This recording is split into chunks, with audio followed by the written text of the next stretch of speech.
Urgent news bulletin. Missing. One beefy fighting idiot and one brain-dead moose.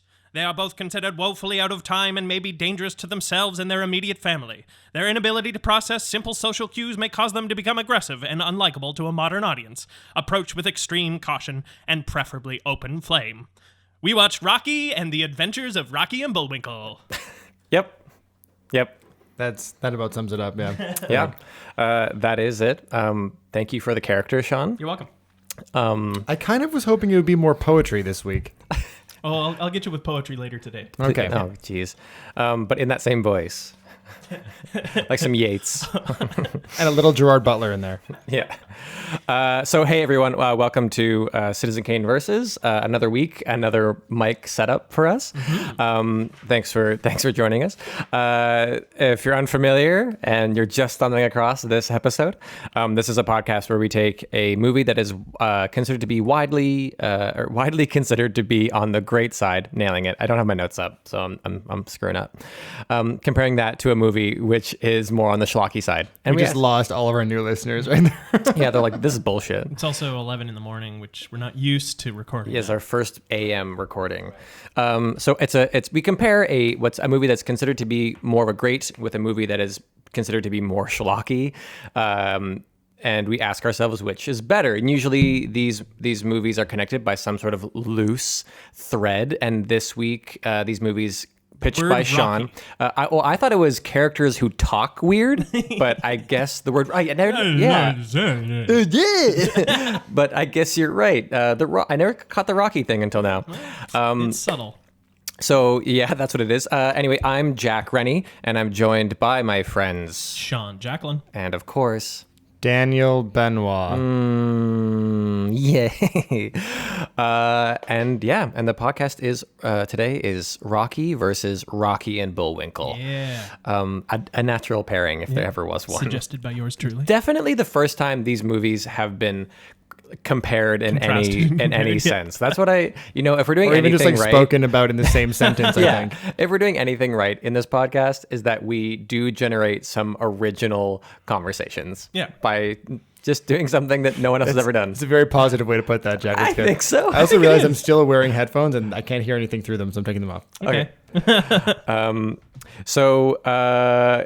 These movies, I watched them both yesterday. Which was fun. Which one did you watch first? I watched The Adventures of Rocky and Bullwinkle first. Good choice. Oh, bad choice. Smart move. No, what?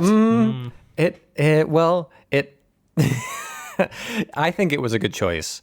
The discussions are going to be good today. Yeah, I enjoyed the first half, let's say, of one of the movies and not the second half, and I enjoyed the second half of the other movie, but not so much the first half. Can you guess which is which? No, only because I can't believe that you enjoyed any part of Rocky and Bullwinkle. Half is maybe a stretch. I enjoyed the first 10 minutes. I enjoyed the cameos. The cameos were nice. You're such a cheap bitch. Yeah. I know that person. I'm in. Whoopi. What do you? Well, you're a judge. The Whoopi thing was funny because I actually 2 hours before just finished watching Sister Act. Really? Yeah. Because it's so good. We watched it during quarantine. It was so good. It holds up so well. It really does. That's I think so it might have been my first time watching the whole.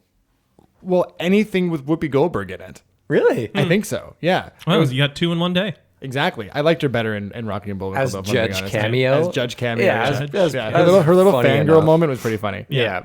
Just half phoning it in, which is just right. Which is what every single actor in that film is doing. Yeah. Except Billy Crystal. He deserves an Oscar nom. Yeah.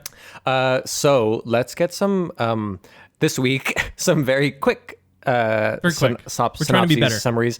We're trying to make this podcast less rambly now, I guess. Yeah. So that more succinct in its ramblings, more structured in its ramblings. Yeah. That we have some barriers. We have a timer on a phone that regulates something for us, but we're gonna try not to take 25 minutes to make a synopsis of this hour and a half movie. So, who wants to go first? Rocky. Yeah, Rocky. Rocky is a film about Rocky Balboa. He is a down on his luck 30-year-old bum. He's a bum. He's a bum. You're a bum. First line. And he is a partially professional boxer. And he is looking for his big break. He, through the course of the movie, discovers that he can have a girlfriend. And he also has an abusive best friend who is there for a lot of the film, too. And then He gives him his sister to be a girlfriend. Yeah, That's nice. Yeah, this film. And And a punching bag in the form of meat. and he shows him how to that he can punch cows. And then he gets the chance to fight Apollo Creed in the World Championship title fight on Thanksgiving? Christmas. No, On it was Thanksgiving. It was Thanksgiving because he comes in as he comes in as George Washington into the fight. No, it's Well, it's Uncle Thanksgiving. Sam. I think it's supposed to help us understand that time has passed. That it's Right. Thanksgiving, and then it's like a month later. And then he's fighting him on then Christmas. it's Christmas decorations when the fight is happening. Oh, It's supposed to be like a month later, I think. So he's trained for a month. So it's the Chinese New Year. Yeah. So he goes through the training process of being less of a bum, and he fights Apollo Creed, and all he wants is to last the 15 rounds, and he does.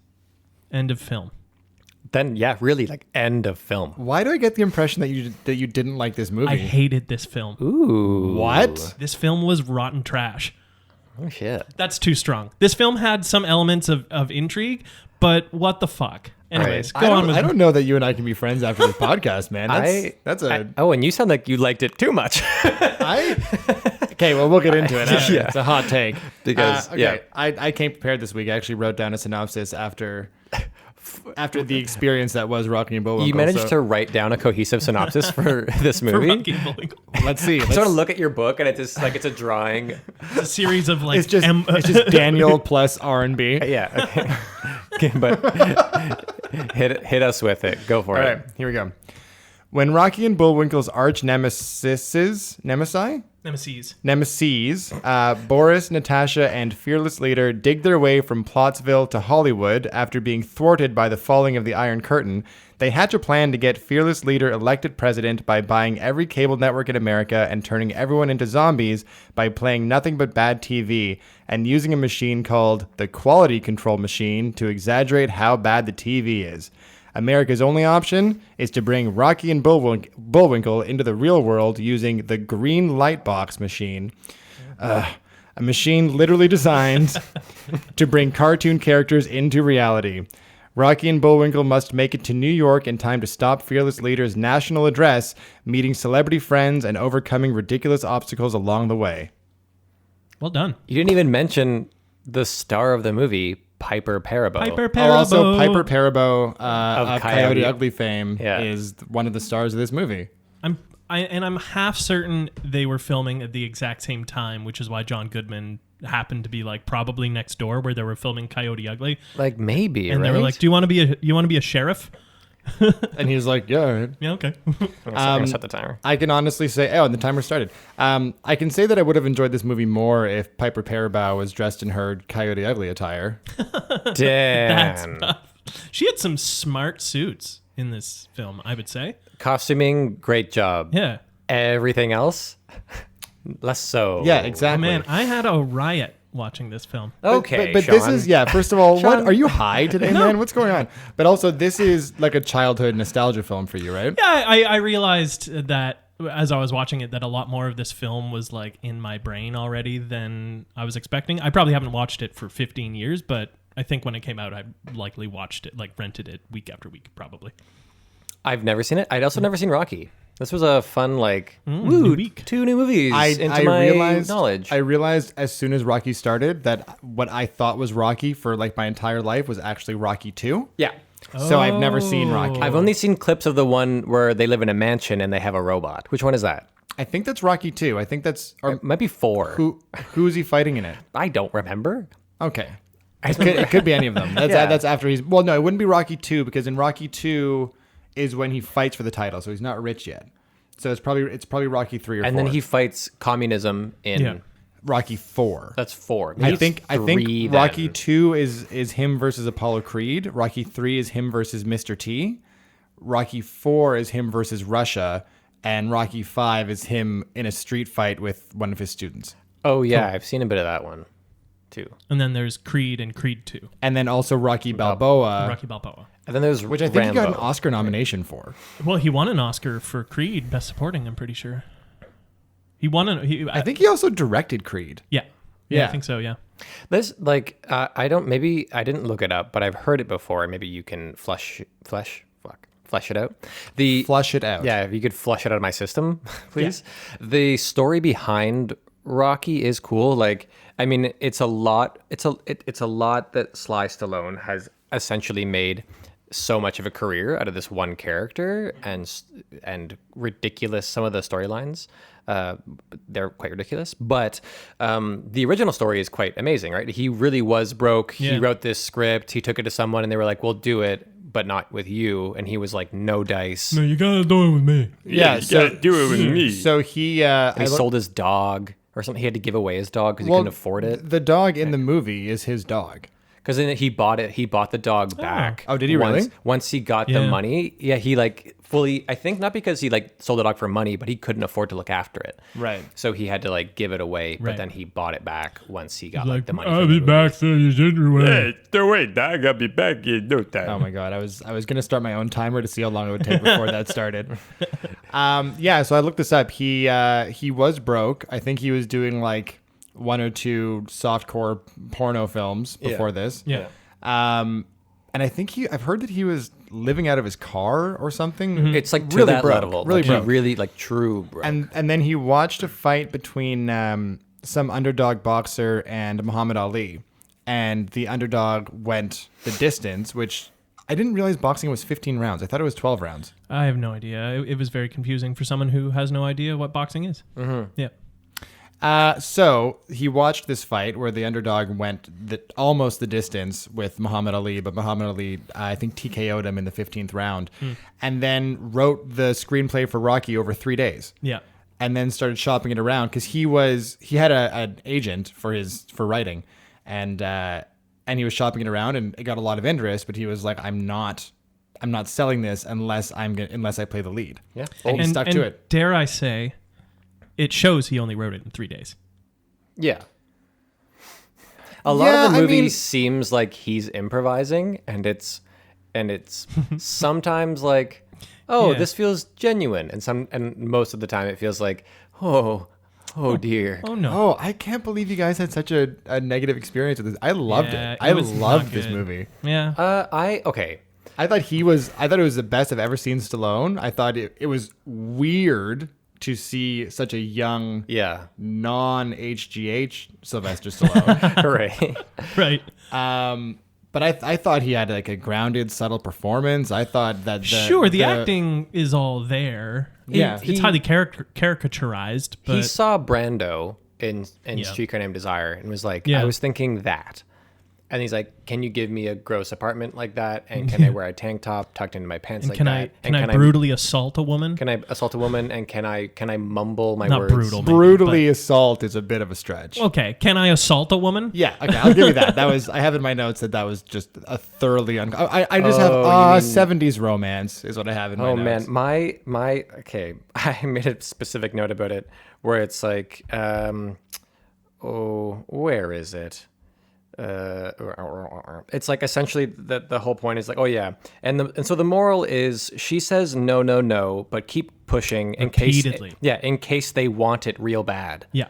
Great. Well, and if all else fails, just block the door.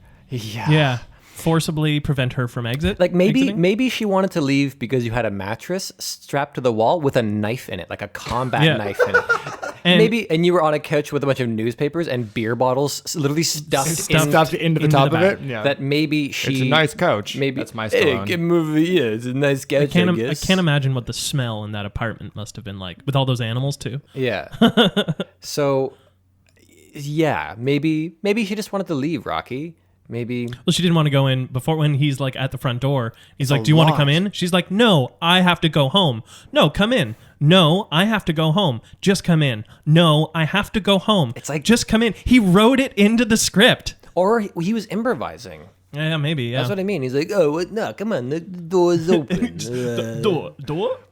And then it's a really painful. And then they're just fully together because he's better than her abusive brother / his best friend Paulie. Well, and also the insinuation is that because every scene where he happens upon her, or she comes over and he's like standing outside his apartment, he always starts the scene being like, "Oh, you're gorgeous. Oh, you look stunning." And she's like, "Really?"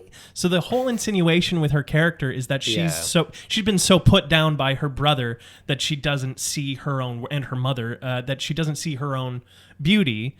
But like at that point, just because one guy happens to continually tell her that she's gorgeous, she just turns off the fact that she doesn't want to be with him and falls into his arms and just like becomes a completely different person. It's bad. But are they trying to imply that she doesn't want to be with him, or that she's so socially inept that she doesn't know how to behave around men? Either is problematic. She's he has his pet turtles, and she is also a turtle that needed to come out of her shell. Yeah. It's a new pet for him by the end. Is she in the next movies? Yeah. Yeah, she's a big part of the whole story. Oh, okay. Yeah. That's good. I was worried it was one of those scenarios where like Then Piper Parabo comes in. And, yeah, Rocky 14, Piper Parabo is there. Yeah. Yeah. Yeah, it's a really uncomfortable relationship. Yeah. I don't know what else. And it overshadowed everything else. And ultimately, when you look at this, how this script is structured, every character in it is there to make Rocky feel better about himself. Everyone's job is to be like, yeah, you're great, Rocky. We love you. You're all loved. And even the coach who like hates him at the beginning has to collapse and needs Rocky to like give him a second chance. Yeah, on I'm life, mad at you because you could have been really good. Yeah. Yeah, but I don't know. They spend a good part of that movie just establishing that everyone in his life is telling him he's shit. Like when he's trying to give at the beginning, he's trying to give advice to like the 15-year-old girl by yelling at her through a parking lot the entire walk home. Who am I to give advice? The audio in that scene was a disaster, Most by the scenes. way. And that's what I mean. The dialogue was sketchy, but there was one scene where they just like weren't running microphones at all, and he was he was just yelling. That's what I mean. I think he was just improvising too. Yeah. But essentially saying again, stupid advice of like, if you're just hanging around all these guys, people are going to think you're a whore. Like the movie is fucked in those. It reminded me a lot of Saturday Night Fever. Oh yes. I had the exact same like feeling in my gut of like something is very wrong in this movie right now. I want to get to, because we talked about like how Dan, you like this movie a lot. Sean, it made you want to throw up. Yeah. So interesting. I didn't expect that at all. And I have like an in between, which is that I was watching this movie and like it made me think how much I wish more movies could be made like this now in the style of it. I love the like prolonged silences, like no music and just people walking. Like I really felt like the cold streets and the night, like always at night, like all these scenes at night, and like because it wasn't over dramatized, like you could really sit in the space with them. And I liked those things, and I liked how it was subtle, even though its level of success was varied, but at least it was freaking subtle. Yeah. And some moments being really great from that. And I was like, I wish we could have more movies like this made today that don't have to be flashy and full of CGI, and like the budget is simple because it's just people in a town. Yeah. But if it could also not be this movie, that would be great. Like, have you seen The Fighter? No, I haven't. You should watch The Fighter. Okay. It's along similar lines. Is that in Philadelphia too? I don't know if it's in Philadelphia, but it's very quiet, very tight. Has an all-star cast. It's Mark Wahlberg and Christian Bale and Amy Adams, and it's similar. Yeah, it's been recommended to me. I think mainly by you many times. It's such a good movie. I'll get to it. But me saying that, I mean, I feel like you guys will hate it.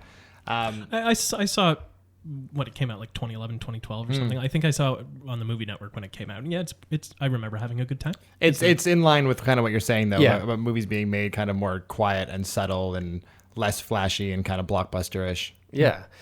And those are the movies that I'm drawn to more now. Like I'm kind of fatigued with blockbusterism. So this movie, the tone of it was so refreshing. It's one of those things where it feels novel. It feels like a new thing when it's the old thing. Yeah. And I made notes being like I like that there isn't music, and I like I kind of didn't mind the weird, like, again, Brando-esque muttering, and I didn't care for the fact that everyone was shitty. Like, that's an old style of, like, Miranda thought it was like a we're gonna get out there now. Like, she was like, it's like a Mammoth play, and I was like, look at you go with the references. I know, but it's just like people. It's like people walk into a room, someone's like, hey, you suck, and they're like, hey, I don't suck so bad, and it's like, have a beer. Like, David, is that you? You don't need me to have a beer. I need me to have a beer, and you make me. I'm gonna throw your turkey in the alley, and it's like that scene infuriated me when he threw the turkey in the alley. I was like, no. And then Rocky's like, look, I gotta go. Yeah. And he leaves her. I'm gonna go. When he starts like breaking and throwing things, and he's like, I'm gonna leave. Yeah. And you're like, I think you should stay for everyone's safety. Maybe, yeah. But he doesn't leave. Doesn't he wait and then Then he goes on the date. He goes on the date, right? He just waits outside of her door until she comes out. But there's another scene where they are already together now, and Polly starts like freaking out, and he like yells at her about something, and then he's just like, look, I gotta go. Oh yeah, when they come in, they've been watching his broadcast. Yeah, and he goes on and he starts like destroying everything. Yeah, he's like, I don't do nothing for you. I do everything for you. You do nothing for me. And Rocky. There's one of the scenes where he does. What's the word I'm looking for? He drapes him up on the couch. It's between the two scenes. Right. It happens. Well, he's a simple man with a big heart and doesn't want to get involved in family drama. They really do make it. They establish that he's supposed to be a sweetheart by just having a scene early on. I wrote it down where it's like he stops by the pet shop and there are just puppies in the window, and I was like, puppies, stop manipulating me, movie. Yeah. Like, it's just a classic. Like, and he is the good person because he likes puppies and puppies like him. Yeah. But he doesn't necessarily seem to actually care for Adrian. It's hard to tell. No, I didn't get that at all. I think that it's pretty clear that he cares for her. He like her, just doesn't know how to deal with the opposite sex or really people in general. He's good at one thing, and that's fighting. He's not very smart. He's not a good talker. Yeah. He has bad eyesight. His body's a mess. He has really low self-esteem. Yeah. So I think that they do a pretty good job of establishing that he does care for her, but he just doesn't know how it works. Yeah, that's a fair point. But is that the written character, or is that just Sylvester Stallone at 25? I would argue it's the written character. Okay. Because again, there's not, like you pointed out, there's not a lot of subtlety in this script. No. It's very kind of template. What's what I'm looking for? Formulaic plot points, right? Yeah. So I don't think it's any genius on the acting of Sylvester Stallone. I think it was just written in that way. Yeah. And again, so I mentioned this earlier. I really liked the second half of this movie. I really liked maybe being a stretch, but I was like in it. And like the montage is fun. It's just enough montage. It's one of those like classic montages of him training. Once it starts to get into, once the movie clicks into Apollo Creed has chosen him to give him this opportunity to be like this American underdog story, and all that starts clicking into place, the movie feels very satisfying. It's like an hour until that happens. And it's a 2-hour movie, and it is about an hour until that happens. And it drags, and the first couple scenes of Sly, you really can't hear him at all. Like, he gets better at acting as the movie goes along. It's like he kept improving as they kept shooting. He comes out of his shell as the story develops. Everyone's a turtle in the movie. Everybody's a turtle. Except for Polly, who's Sylvester, just a you drunk fuck. clever He bitch. buys a hooker in a suit at the end, so that's the end of his arc. Oh, yeah, right. Who does? Polly. Did I miss that part? He buys a hooker in a suit? He's like, she cost me $200. Yeah. This one. Oh. And then he's like, throw up the suit. And he's like, has a new suit. And he did that by selling advertising on the back of Rocky's Right. thing. It's like, Oh, it's he's like the whatever. one in the suit, and not the hooker so- in the suit. Right. Okay. That's what confused me. I was like, what? Yeah, they buy the kind of hooker, the suit? suit comes free. Yeah. And there's stuff in it like later on that I was like, oh, that's a really great moment. That's a great shot. And that's a great... and they let shots like linger sometimes longer than you'd think they would, where like he does his run up to the top of the steps and like my memory of this, like, I've never seen the movie, but the shot is him like freeze framing, but it's actually him sitting in the moment, and like, I think they freeze frame actually on him making this like very like grotesque derpy face, which is like funny. Like they made that choice.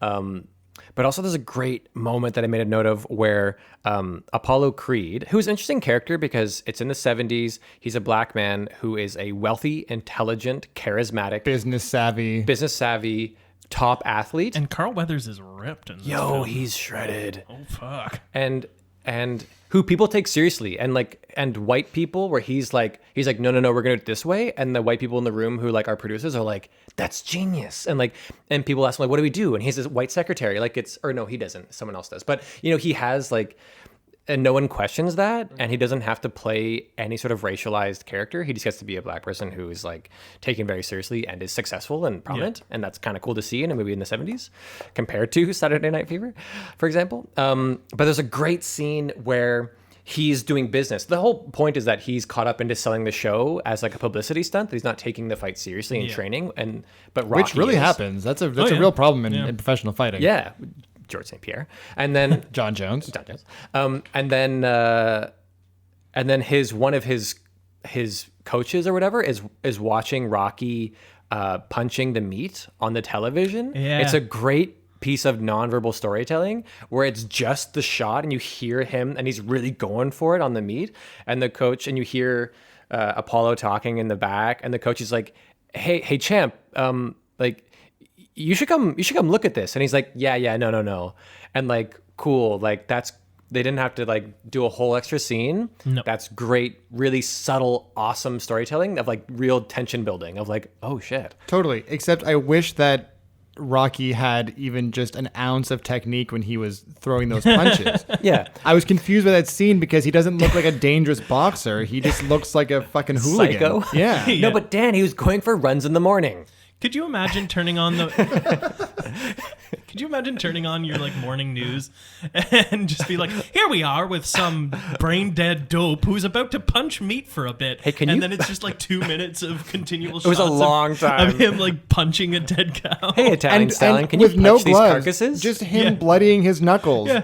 He had the rapping, I guess. I guess, but how is that any kind of intelligent training? And then he comes over and shows them off on screen at the end. And the reporter's just like, she's just like, Rocky Balboa, everyone. It's like, what? Can you imagine turning on Canada AM and they're like, we're here with CB this hillbilly we 24. found in the backyard. He's like, yeah, I like punching meat in the morning, and that's how I wakes up. Looking forward to punching that guy in the ring for money soon. I can't feel my knuckles no more ever since the winter of... The bone sticks out. But see, that was kind of my big problem generally with that final fight, is they didn't do nearly enough to justify him doing so well, even if the champ is not training. Yeah. He's a world champion boxer. Yeah. They've gone to great lengths to establish that Rocky is only fighting bums in nightclubs and has zero technique. If you watch him in the opening fight, first of all, that's not how boxing works. You are not allowed to get on top of a ground opponent and just lay into him. You're disqualified. But these are the night leagues, right? Yeah. This is back alley boxing. I guess so. But showing me one montage of him punching meat and running upstairs is not enough to make me believe that he's going to go 15 rounds with the champion of the world. Dan, look, runs in the morning, Mick tied string around his feet, and then they cut to a new scene. We never saw him spar with anyone else. He drinks a lot of raw eggs. He punched meat. That was disgusting. That was so disgusting. But that was the main thing. We never saw him spar once. No, we never saw him fight anybody for else. For a boxing film, there's not a lot of boxing in this film. And a lot of him walking, moving his shoulders. And just like in everyday life, just be like in the pet store being like...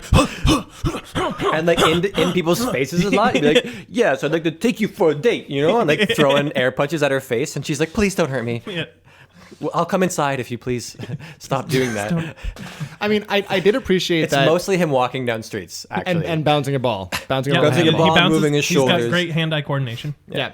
But I did appreciate that for a boxing movie, it wasn't about the boxing. It was trying to be more about him as a character. Could have had more boxing. It should have had a little more boxing to show that he can box before he goes into a title fight. That is way too rushed, also, might I add. Yeah.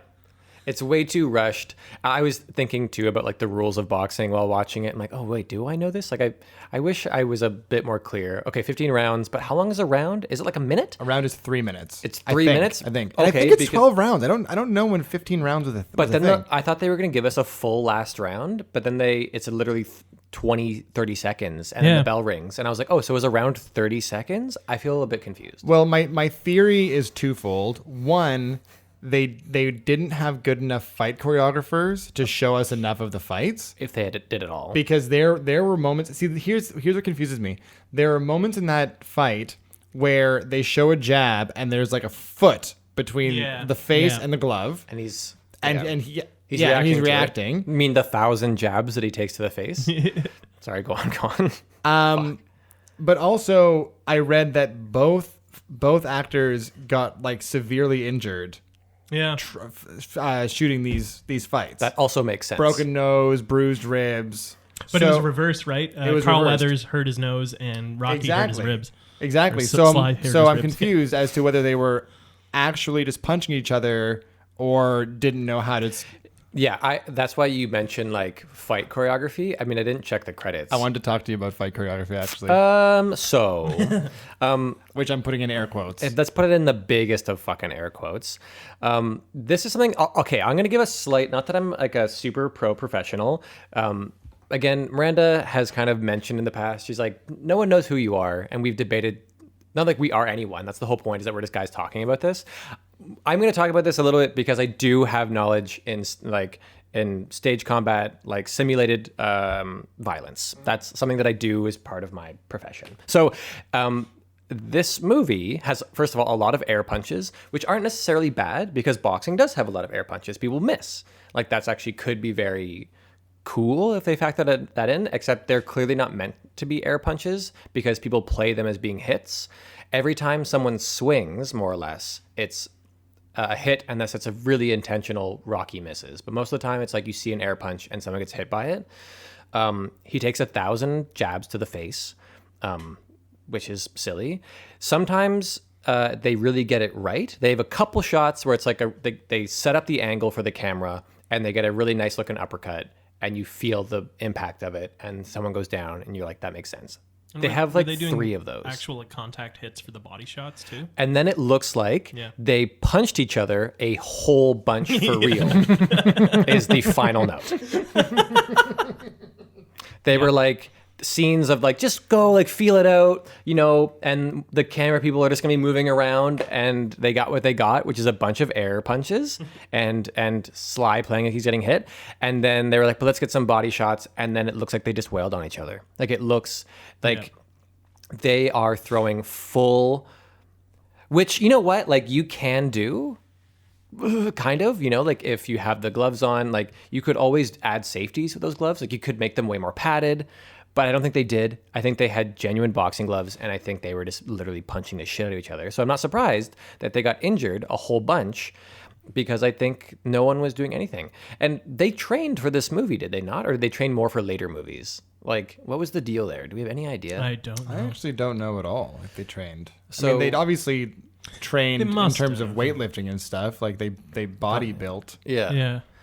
But I don't know if they had boxing training. I mean, Yeah. it doesn't look like they did. Doesn't look like that's it. not. That didn't look like any boxing match I've ever seen in real life. Ever. Yeah. So It's a mess. Yeah. In that mess are a few shots that are very effective, and then there are shots that are effective because it's real, and it's hard to watch sometimes as like Rocky literally just like starts like it's like he just starts punching Carl Weathers Yeah. in his body. In the stomach, yeah. Yeah, and boxing gloves actually like per square inch cause more damage than bare fists do. yeah, I think that boxing gloves are actually only good for the puncher. They're Yeah, good they're for for your protecting hands. your knuckles. They're Yeah. not good because what they do is they just increase the surface area Yeah. of the thing So you're hitting still you. coming in at like with a like 30-mile-an-hour jab to the face, Yeah. and it just spread out over more. Yeah, exactly. Yeah, and you see what's underneath it. It's like this heavily wrapped Yeah. extra like knuckle thing. Yeah. I don't want to box definitely after this movie. Have you guys seen the new bare knuckle boxing league that's come out? No. Oh yeah, so it's a lot of kind of up and coming MMA fighters and ones who are way past their prime and can't do UFC anymore. So now they've gone into the kind of underground bare knuckle boxing scene, and it is fucked. It's exactly what you'd think it is. It's just two guys in a ring Covered in blood, huge gashes on their face. Like, it's a fucking mess. You ever wonder if we're actually living through like the fall of the Roman Republic again? Like with gladiators we have once more to yeah, appease the masses. who are just going in and brutally beating the shit out of each other for our entertainment. I mean, I think that's going to be around. That's just part of who we are as people. We just like to see, no matter what stage of history we're in, I think we're always going to want to see people fighting other people. Yeah, but there's that innate bloodlust in humanity, right? Oh, shit. Well, I think so. I think that's very certainly. I think that's why combat sports are so popular. I think that's why fighting in hockey is such a popular part of the sport. That's why football is a thing. Yeah. I mean, I guess so. I mean, it's not got a full tangential here, but like I enjoy hockey as an example more. Canadian podcast. Now that there's less fighting in it. Like I like it being more of a technical game. Sure, but I think by and large you have a larger number of people Who do like that. who like the violent aspect of it. Yeah. Even the fact that there's full contact in it. Well, I blame the violent video games. They're the ones that.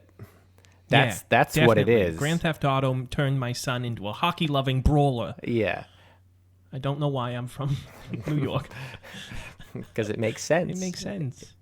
Anything Also, else? I just want to point out that Marisa thought the stairs that Rocky was running up was the Washington Monument. Ooh. So she was like, Is he running from Philadelphia to Washington? Is that possible? And I was like, Yes. I doubt it. I doubt that's a thing. That would take he's a doing. day, It is or two, possible. probably. Yeah. It's possible, but it wouldn't be a not thing that he's far. doing routinely for training. No. No, not at all. It's like the next morning. It's a marathon that you train for. I liked the running, his first running montage where he makes it to the steps and promptly like dies. Yeah, he's like fucked, and then he gets back, and Adrian like wants to now is super horny. Yeah. And wants to like kiss him. He's like, hey, don't touch me. Really, I can't. Yeah. Like I can't mess around. He's like, Just make the meat. Why? Just make Why the is meat. why is that? Why can you not fool around before a fight? Because it clouds your mind and prevents you from focusing on. There used to be a myth in fighting that if you are coming during training, you're actually lowering your testosterone. They look at ejaculation as a release of testosterone, and Right. they want to keep you kind of they want to keep your mind clear, and if you're Right. distracted by women, then you're not focused. But also, they thought it was like a biological Right. benefit, but it isn't. so like science. You're talking about that. I'm talking hard science. This Hard sounds like scientific fact. very hard science. Okay. All right. Okay. All right. No kissing. That was the sign in the change room. It said no kissing, and I went, ha ha. Who's that sign for? I think the it's chain- I the think it's men's mostly change room? like a homophobic joke, but Right. Also, side note, apparently when Sylvester Stallone first wrote this movie, Mickey was supposed to be way more racist. yeah. Yeah. Yeah. And the studio was like, maybe not. Maybe not. Yeah, maybe Even in maybe turn that down. 1976, they were like, Yeah, maybe we. Philadelphia in this movie looks like Stalingrad circa 1942. Slash like I have no point of slash reference for Dublin. Yeah. Like it has like a Just northern destroyed. England. Oh yeah. Like there's rubble in some of these scenes. That Yeah. You're like, were you shelled recently? Was Philadelphia attacked? I mean, maybe that was just Philly in the 70s. Yeah, I man. think it was.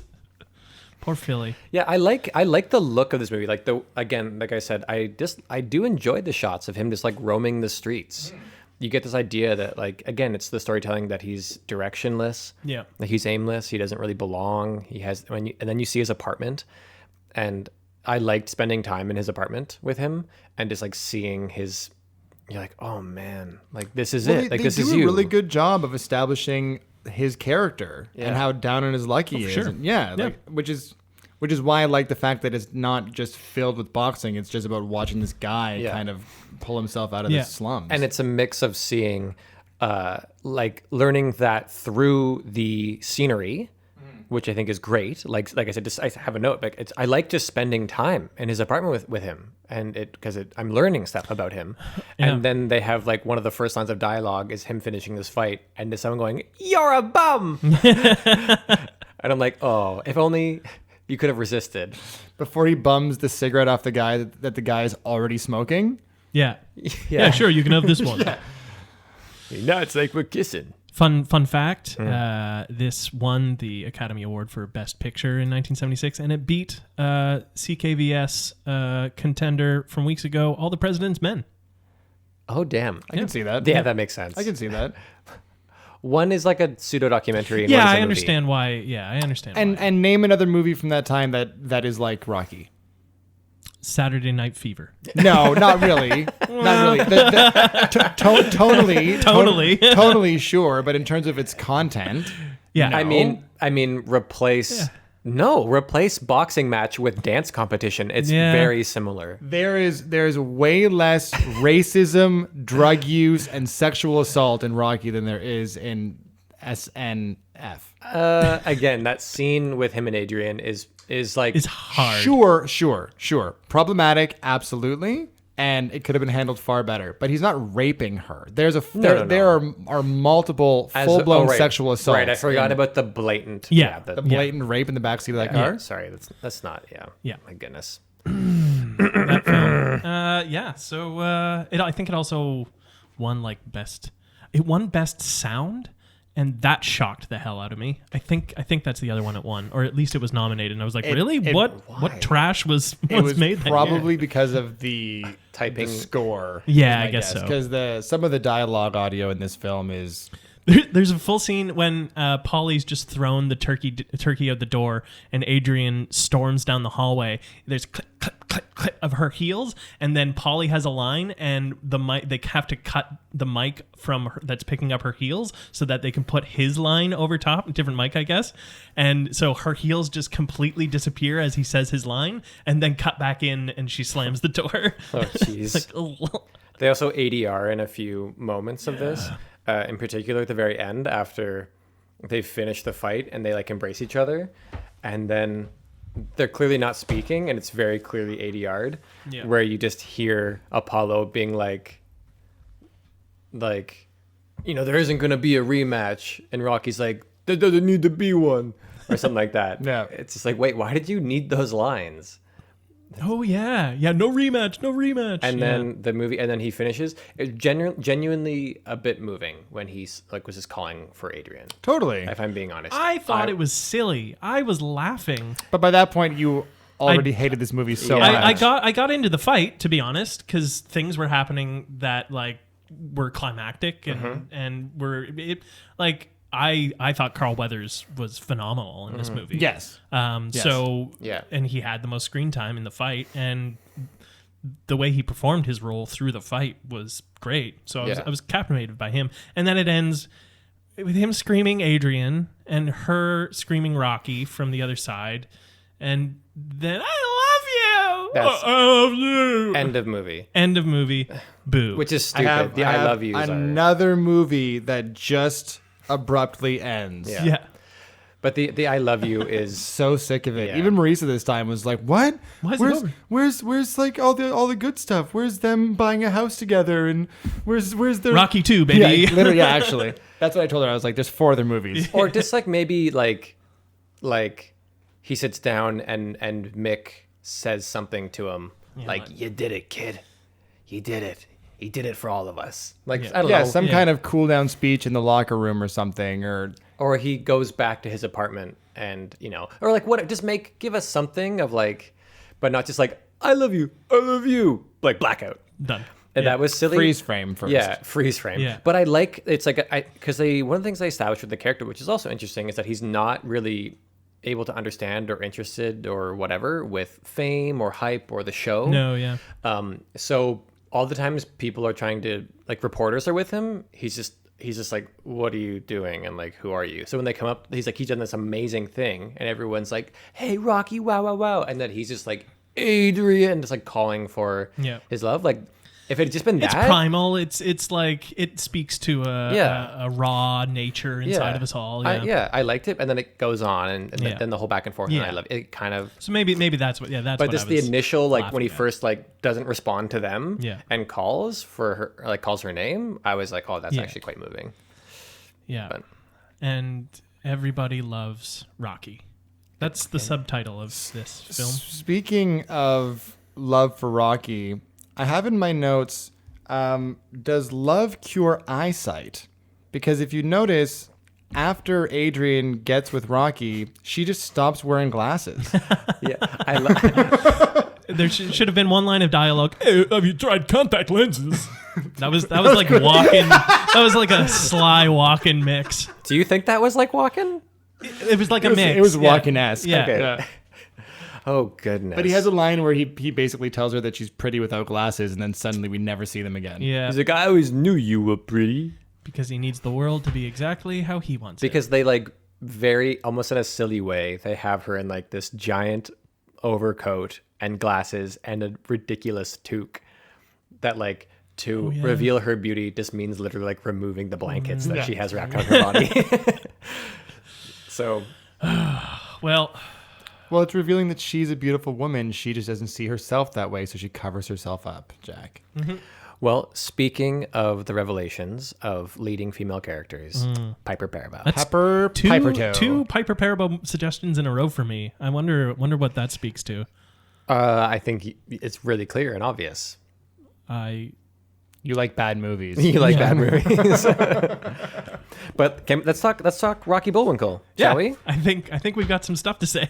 Yeah. This movie felt Dan. like a bad dream. I actually wrote down that it feels It like is super dreamlike. Oh yeah. yeah, it is. but Like, it's also just surreal. also Like in it- fact yeah. also in the fact that as soon as it was done, I had a really hard time remembering any of it. Yep. I wrote that it feels like you were trying to punish me for all the times that I've picked movies Oh, I mostly pick movies intentionally to trying to punish piss you off.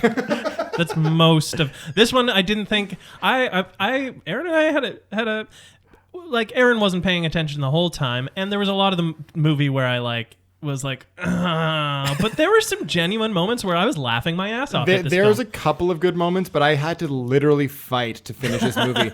I took Wow. 3 breaks at the 23 minute. Really, holy shit! At the 20, it feels long. it's second half so is- long. Yeah, for an hour and a At half. the 23-minute mark, I literally had to check how far through we were because it felt like I was near the end of the movie. Yeah. And then I screamed at my television. movie. Good, mission accomplished. Oh my god.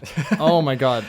Whereas the first, like, this is what I said. Like I said first half, and then I corrected and said more like first 10 minutes. Like the introduction during the narration. The narrator is great. Same guy Yeah, he's as Team fantastic. America. Oh, is it? Gary, Oh yeah. you're a great actor, Gary. Oh wow. It's that, Oh, it's, it is him, isn't it? It's that guy, and he's great. I thought it was the narrator from the Powerpuff Girls. I mean, it could be the same voice, but it's Maybe. but it it's sounds like, similar. it could be the same voice actor, right? Right. It's the same guy But it's who literally also the same voice voiced as- Bullwinkle. I It think. is, yeah. Oh, really? Yeah. Oh, shit. That makes sense. But his narration is great. Yeah. And his meta jokes are funnier because it's from a narrator. Like, Yeah. that's more fun. And he makes jokes in like the narrator's picture. And he's like, even I had nothing to do and could do nothing but narrate my own boring existence. As mother puts the soup on the stove. And she's like, "Hey, why you stop that?" Like kind of funny. Like the opening animated sequence, I was like, fun. Like animation is fun. And Yeah. and the meta jokes and like the jokes about them getting canceled because they suck are funny at first, but those jokes continue Dries up so fast. and they Yeah. keep going. They keep talking about how it's like a hackneyed film and a hackneyed property. Yeah. And that it only got greenlit because people want money. And I'm like, you're doing this joke to the end of the movie. Like, Oh, yeah. it's not a joke. It's real. Yeah. And yeah. Yeah. They were really trying to lean into how self-aware they were, and it got so old so fast. Well, when I was listening to it, I was for the first like 50 minutes, I was like, this kind of feels like if someone came to me and was like, write a Rocky and Bullwinkle movie, this would kind of be the humor that I would put into it, but I would I would not make it, like, I couldn't do that for 90 minutes. No. At 90 minutes, that humor becomes insufferable and you can't deal with it. But like a 45-minute short probably would work. Maybe. Yeah. Or like if you could lean into some sort of other humor. Yeah. Again, it's funny at the beginning. Like I make a note. I had a laugh where they have Janine Garofalo sorting. She's like a movie producer, and she's sorting through I love scripts her so much. She's great. And she's looking at them, and she's having like a look, and she goes, too intelligent, and then puts it in a shredder. And the next one, too intelligent, and puts it in a shredder. I'm like, okay, that's a pretty funny bit of meta humor. But it's hard when the movie itself is actually just like completely stupid. Like, Yeah, and I wasn't sure what audience they were going for. I wasn't sure if It's they a were children's if they were movie. trying. is it? Yeah, it seemed like a lot of the humor was think so. supposed to be geared at the generation that would have watched the cartoon when it was on in the and, 60s. and people who had seen De Niro in Taxi Driver Yeah, that scene is rough. when they make that You reference. talking to me? Yeah, I I have. don't see anyone else here, so I must assume that you are talking to me. Yeah. I have. Oh, Robert, must you tarnish the good name of Taxi Driver? Yeah. Is what I wrote. And he did. His Rocky. You know, he Rocky. co-produced this movie. No, he didn't. Do you know who directed this movie? Des McAnuff. Yeah. Who's Des McAnuff? He ran the Stratford Festival. Yeah. He's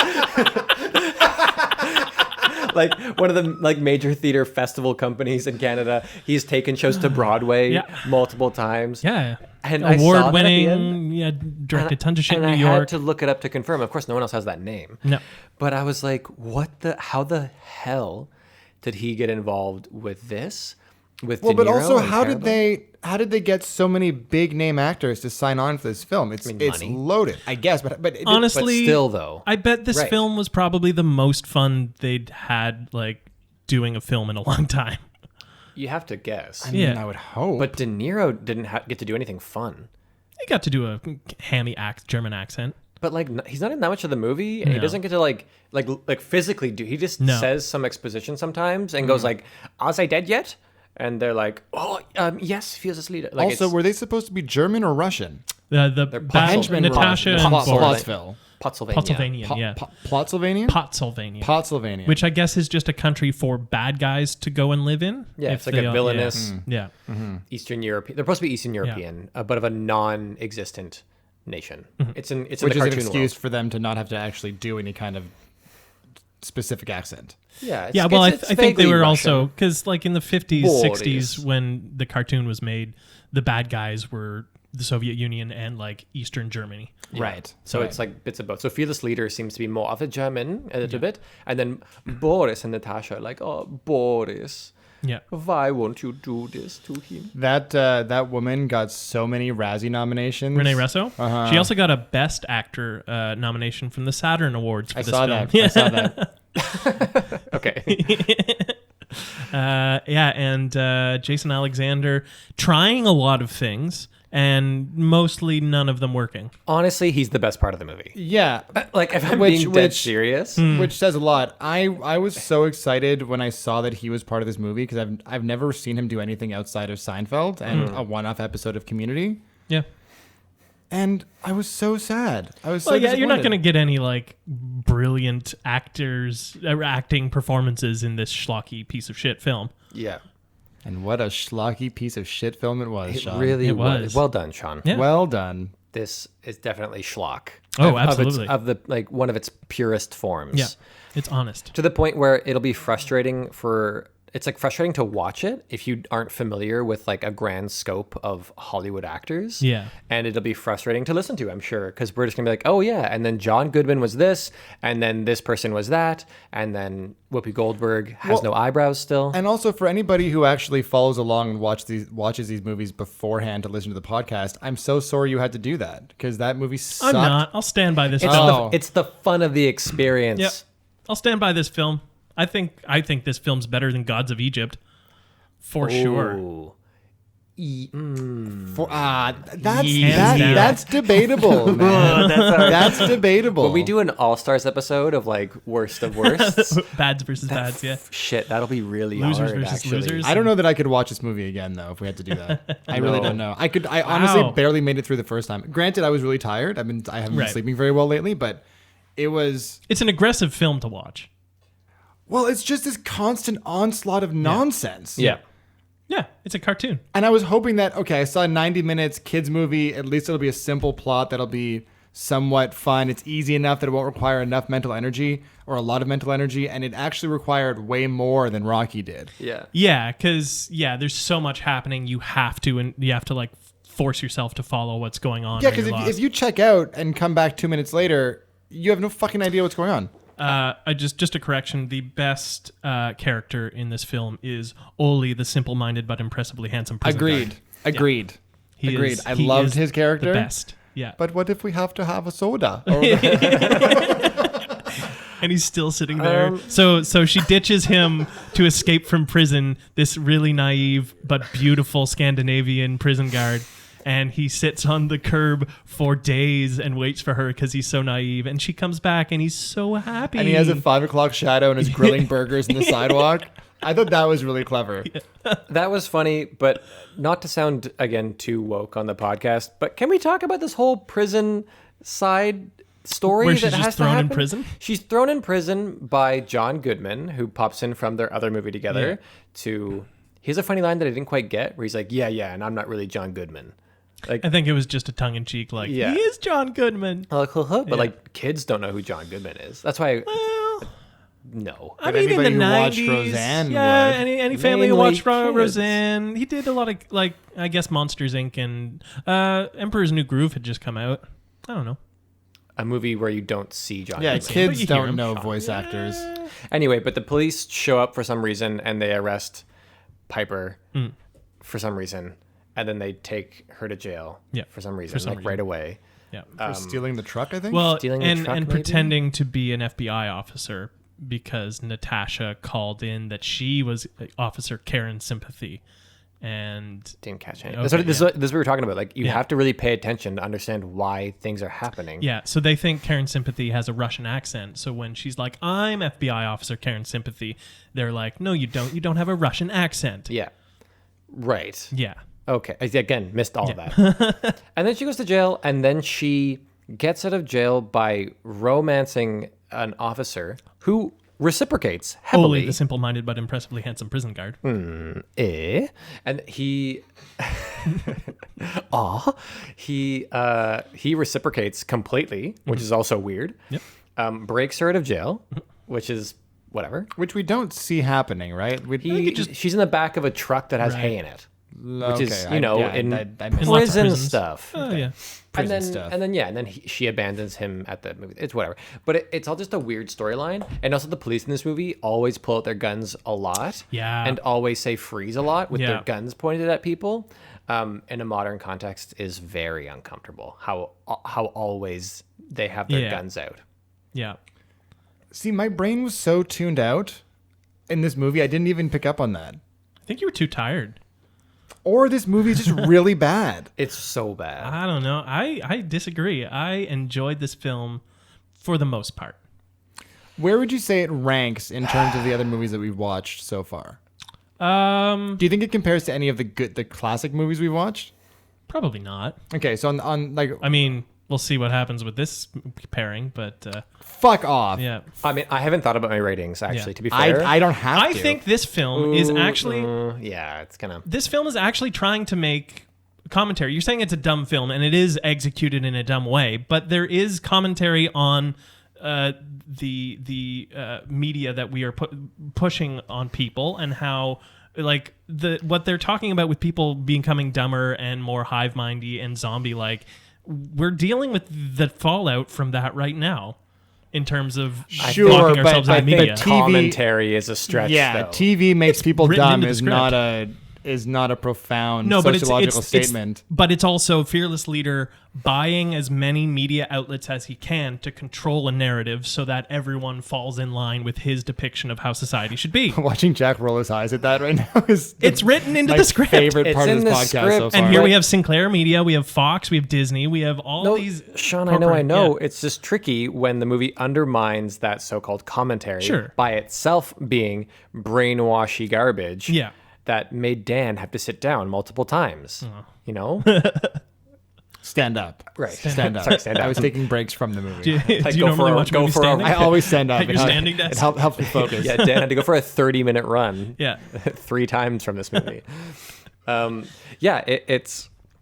It just kind of undercuts itself by not stepping up to being something of greater, like, Substance. Yeah, thank you.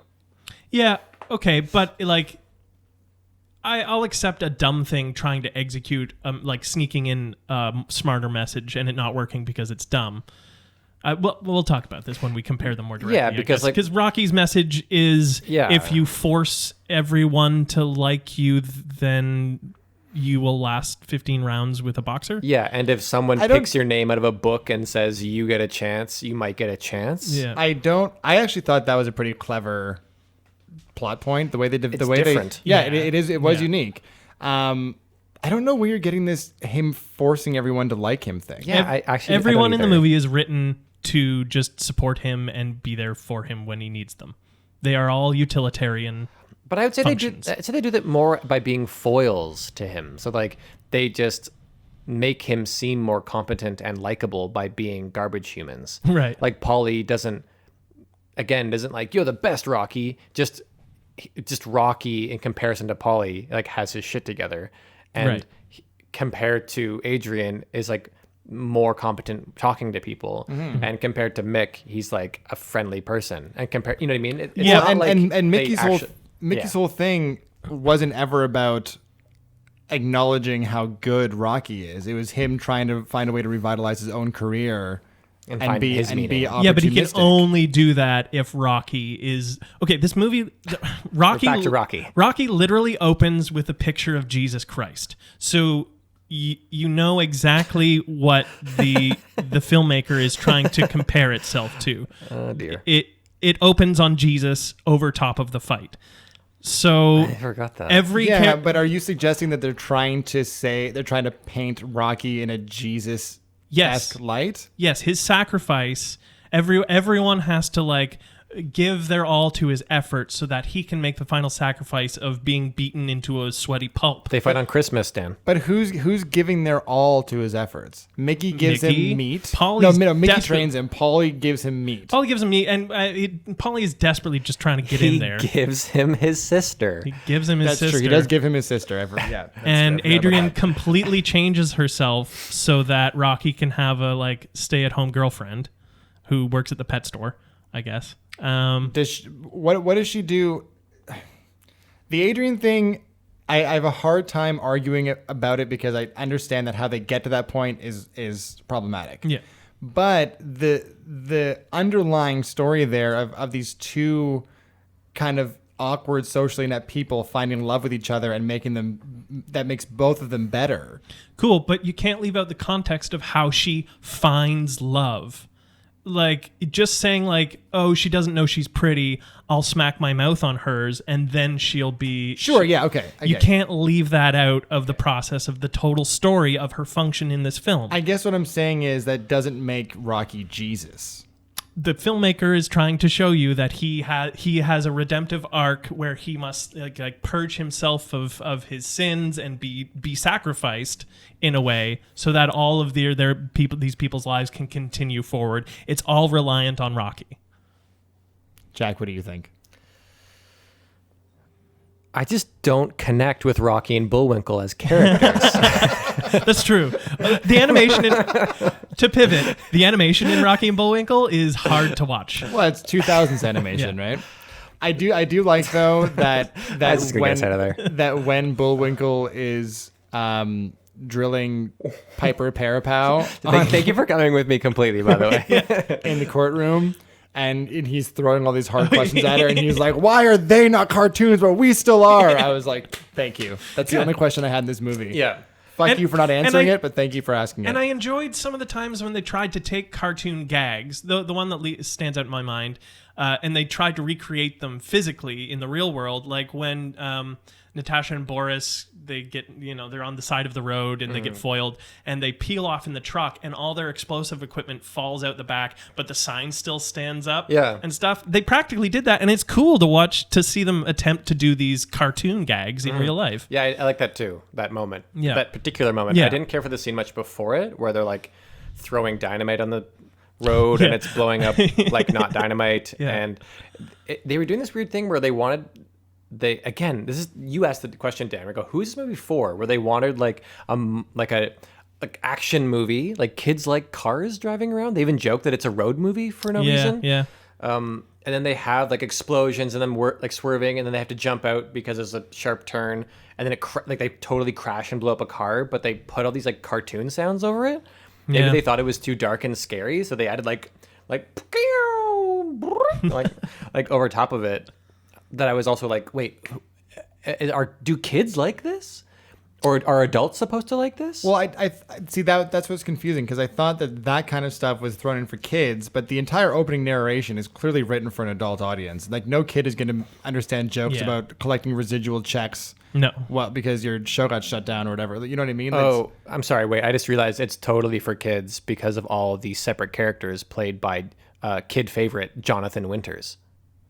Yeah, who's Jonathan Winters? Yeah, what? Yeah, exactly. He's too old for us. Right. Jonathan Winters is like one of the improv comedians who inspired Robin Williams. Oh. And he had at least one television show, again, back in like the 50s. Right. Like like parallel of Lucille Ball kind of thing or something like that, where he 50s and 60s, I guess then. So I guess probably 60s, where he would do silly characters, and he would, he was known for being an improviser. He would just pick up a stick and he'd become different characters. And he was the guy who plays 3 different people in this movie, who's like, Right. you stole my plane. And then like Oh yeah, I noticed. I noticed that all these like old white guys kind of looked similar, but they really are just the same guy. like your dad would be like, hey, Jonathan Winters. Yeah. Okay. So you're saying that's an argument for it being written for children or for adults? It was me ironically saying that Yeah. it's definitely not Kids for kids. love Jonathan Winters, is what we're saying. Like, we don't know who Jonathan Winters is. How would any child know? Who was the actor who plays twins of himself holding wheelbarrows full of fruit No and idea. produce? Oh yeah. I just guessed that was like a producer on the film. Right. Yeah, because but- that was such a like unique shot. Yeah, my thought what was they were doing. this has to be them highlighting a cameo of a celebrity, but I have no idea who this is supposed to be. I was like, is that Billy Crystal in really good costume and makeup? Or but then it wasn't, because he was the mattress guy. Yeah. I think this is a kids movie because This has it has become the debate of the podcast. because it has that shorter actor from Basketball. Totally. well, one because and the Good Burger guys. and Keenan and Kel. Yeah. That's the Good Burger guys. Oh, is that Yeah, that? yeah. Okay, yeah, I don't. All right. I had to look up who Kel was. I didn't. He had the TV show, and then he did Good Good Burgers? Burger with Kenan Thompson. But also, that maniacal little ginger girl murders that cartoon character. Yeah. So Yeah, and the fact that this movie dares to even talk about Who Framed Roger Rabbit is unbelievable. Like we're doing a completely different thing. like I don't know how they would even make, like, the fact that they maybe think about a movie that is similar but much better and has real commentary Yeah. and is done Yeah. smartly and intelligently and well. Yeah. I've never seen that movie. Oh, we'll add it to is the it- list. Yeah? It's good. It's so good. Yeah. Is it made for adults? Yeah. Okay. It's like made for kids and adults. Like it's a good movie. Yeah. Like I loved it as a kid. It's true. I don't think I ever saw it till I was an adult. So yeah. But the fact that they even bring it up, I was like, movie, what are you doing? Like, what are you doing? Why would you do this? Clearly, this movie thought it was far more clever than it actually is. Yeah. But it also really leaned in just to being like, we're stupid. Like, this is a I've dumb never. movie. I don't think I ever watched the cartoon. So a lot of this, a lot of their commentary on themselves did go over my head because I wasn't sure whether like the cartoon was this aggressively dumb. Yeah. I imagine it was Yeah. because this is a remake of the cartoon. But I think that it was dumb by our standards, but probably for the time it was it was more clever. I don't know about that. I think that kids' cartoon humor was probably simpler back in the 60s. Right. Would be my guess. I haven't watched a lot of kids' cartoons In from the the 60s. in the opening bit of narration, they make a point of saying that the movie has been off the air since like the 60s, 65, I think. right? And so the argument seems to be pretty clearly that this movie is made for people that watched it as kids. It's like that classic rebooting of a franchise thing where it's for them. That's what the movie really is for. It's for the adults that watched it, and it's trying to do enough of a modern, like, you know, year 2000 Scooby-Doo thing to try and pull in some new kids. That's what this movie is, and it does, I think, neither. Well, yeah, because there was no Rocky and Bullwinkle reboot that came out of any of the effort they put into this. Like, I don't think any There's one now, though. Is there? There's one that started in 2018. Huh. Yeah. Interesting. Wonder if it's any good. I will never watch it. Probably not. Yeah. Des Machina. Holy crap. Funny. I had some. Oh, the anti-moose march. I noted that down. That was a funny part. But why is it funny?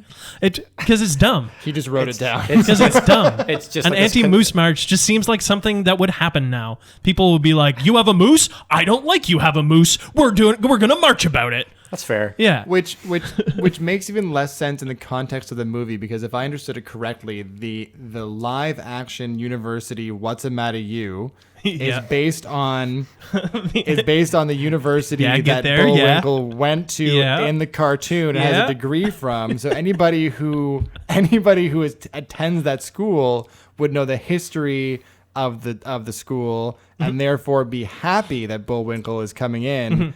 But instead, they are protesting having a moose on campus. Yeah, it's because universities are breeding grounds of liberal thought. Boo universities. I'm Ben Shapiro. Yeah. we can hashtag Ben Shapiro on this. Hashtag go fuck yourself, Ben Shapiro. How's that? Start a new hashtag. Fuck you, Ben. I mean, not a new hashtag. Is it hashtag fuck you, Ben? Hashtag fuck Shapiro? No, let's not do that. Rocky and Bullwinkle. Rocky and Bullwinkle. Let's. Ooh, that was bad. I don't know. It's almost as bad as some of the puns in Rocky and Bullwinkle. Almost as bad. They get aggressively and bad. It's supposed to be a thing that they lean into, that Bullwinkle is supposed to frustratingly make terrible puns and mishear Rocky, and I hate each and every single one of them. I hate them. I don't like Rocky or Bullwinkle, which is a really problematic part of this movie. It would work better if they were characters that you liked, and then the world was like, you know, and that would be like, again, maybe the commentary of like, we need these cartoon characters to see the follies of our human world. Instead, it's like, if everything in this could burn in a fire, I would feel great. You know what I mean? Yeah. Like, the heroes are the stupid, mind-numbing media that is supposed to be the problem of this movie. That's why I'm saying it doesn't achieve this commentary. because its ultimate message, they keep going to the recurring like small children in your eye, where like which I liked. Yeah, she has the little girl. Kind of funny. And Oli has his little Oli in his eye, and it is about finding your like childhood wonder again. But that message is only talked about like when they show the child in the eye at the beginning and then at the end, and then the middle is supposed to be some message about like mass media brainwashing and numbing society. So they're kind of splitting their focus on that. Yeah. I'm still just trying to figure out what Robert De Niro saw in this project that persuaded him to co-produce it. Besides the opportunity to play a cartoon character. Maybe he just loved it as a kid. Like, maybe he is the person who was like, this is my favorite cartoon. And yeah, that's true. Like, that's my only explanation. That's a good point. Yeah. They do write it into the script for pretty much every like celebrity to at some point they're like, oh my God, I love you guys. Yeah. It also just might be, you know what, maybe it's one of those things too where like there have been other actors, I can't think of them, like I'm not going to try, it doesn't really matter for this point, but like other actors who have done more dramatic roles like De Niro, and then people criticize them like, why did you do, oh this was terrible, it's so dumb, why'd you do it? And the actors are like I also do this because I like doing stuff, like it seemed fun, I just wanted to have some fun, I don't always want to be De Niro the mobster who shoots people. sometimes I want to be a cartoon character, Yep. and sometimes I want to be the creepy old grandpa. Like, you know what I mean? Like, it's Oh, yeah. possible that it's just like he'd be like, look, I just like making movies. Yeah. Yeah. He had downtime. They might have given him a nice paycheck too to be in it, I imagine. Yeah, I mean, so this movie, the budget on this movie was $76 million. And it made like 30. It made 35. Ouch. So De Niro Globally. lost some money on this Globally. film. Globally, it made Globally $35 million. So they're not very popular. No. These two characters. Holy crap! Yoicks. Compared to Rocky, which Yeah. with inflation made Yeah. Like 400 million if it's inflated. globally close to $1 billion. Holy crap. But like, It was- I'm it would've guessing been a nothing budget, right? It was $1 million then. Yeah. A million. $1 million then. 1 million. Yeah. And then they spent about 4.5 on advertising and promotion. I mean, that makes sense. Yeah. But it was a super low budget movie. I don't know what that is today, but I know that they made 500 million in North America and then 500 million Jesus Christ. Internationally? internationally. So that's like one of the major Around those numbers. box office successes ever. Yeah, it made 11,000 times what it spent. Holy shit. So a good investment. Yeah. Yeah. Holy crap. No wonder they were like, yeah, like the studio is Do like, all the ones you want, Yeah, and do they've it. all been good. I mean, he's written most of them and directed quite a few of them, yeah. and they're all hits. So Yep. Yeah, people like loved the whole franchise, which is something you can't say Yeah. for most. It's pretty unique. Yeah. Yeah. Yeah. Wowie. Wow, wow, wow, wow, wee, wow, wow. Wowie. Is there anything else? Did- Oh, yeah, go ahead. Go ahead. Do you don't like the fact that Bullwinkle was given an honorary Mooster's degree? Mooster's degree? No. No? Boo. it was nice to see Jeff Ross in a movie. Oh, yeah, that was a shocker. What a weird thing. I've never seen him do anything else, so it was nice. Who does he play? A lawyer? He plays the He's a lawyer. Yeah. Yeah, the prosecutor. Yeah. He didn't even throw in any insult comedy. Yeah. Any roasts? Yeah. Yeah. Ugh, what a waste of Jeff Ross. Well, this is a kids movie, I think. Do we like Jeff Ross? Didn't he do something bad? I don't know. This isn't the time or place. Do we like Jeff Ross? I don't know. I I've think always he's been just, on I think the he's fence. just like a kind of a gross dude. Yeah. He's fine. Yeah, gross as in he looks dirty, but I think that Yeah. he hasn't done anything publicly that Yeah, would- whatever. So Jonathan Winters, who I now know, he owns that helicopter. Right. And Yep. it's the fourth one this month he's had stolen. So the helicopter is parked on a little helipad with some outhouses around it in the middle of the desert. 5 porta potties. Are there in this movie are there pit stops for helicopter pilots? Is that what it is? Is like that's a little Well- place where you can go pee as a Well, helicopter pilot? that was the whole joke, Okay. right? Because the narrator was like, there was no way they'd find a helicopter in this desert or Right. something like that, and then they turn and see the helicopter, Right. and the narrator is like, Never mind. never mind. And I was like, fuck you, movie. Yeah, fuck you, movie. And I went And then I was like, fuck you, Sean. and my laugh I was intensified. honestly cursing you the entire time. The Yeah. entire time. Yay. This is such a rough movie. It's also, so, in the wow. last, yeah, go on. was Natasha wearing butt padding in this film? Oh no. I think Rene Rousseau is just like real cut. Yeah. Real cut? Yeah.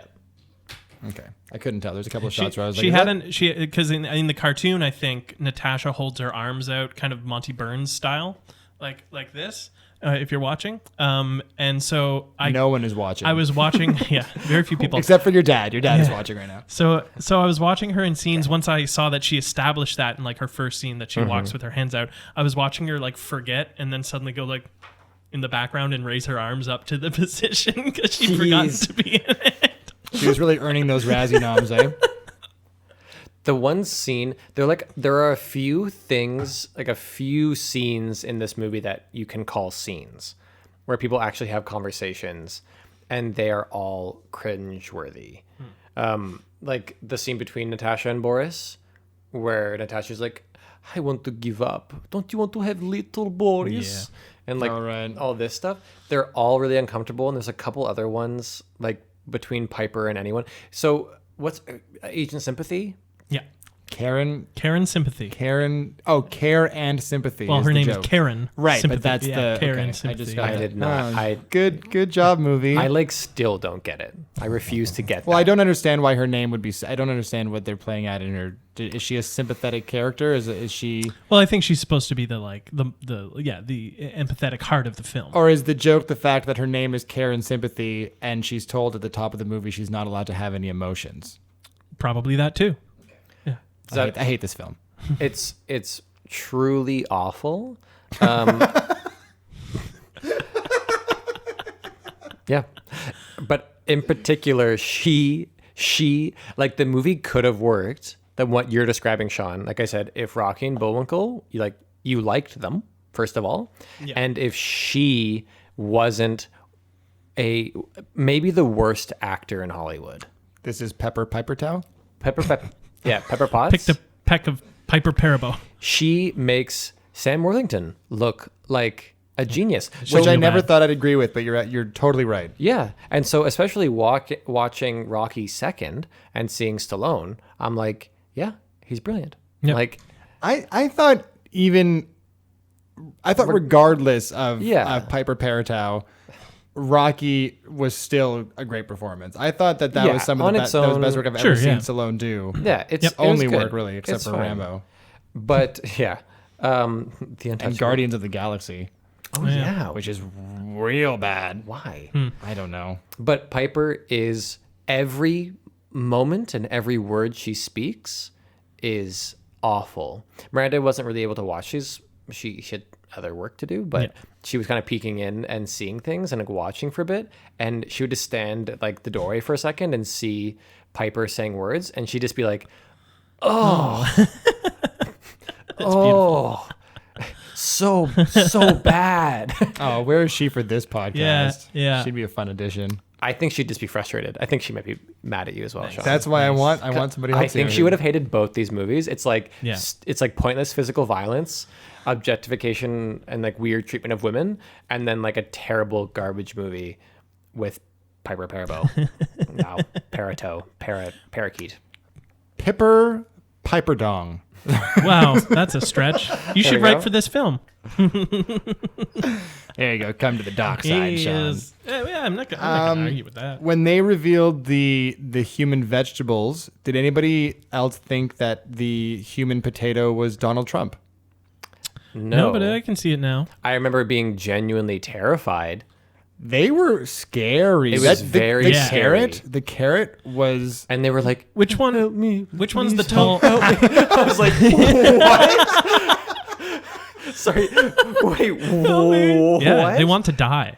Yeah, kill me. Yeah, Kill me. Might as well have been saying that. They were truly terrifying. It's like the other FBI agents that tried to stop them had been turned into vegetables, Yeah. but like literally vegetables. So like they were in suits with like carrot and tomato heads. Yeah.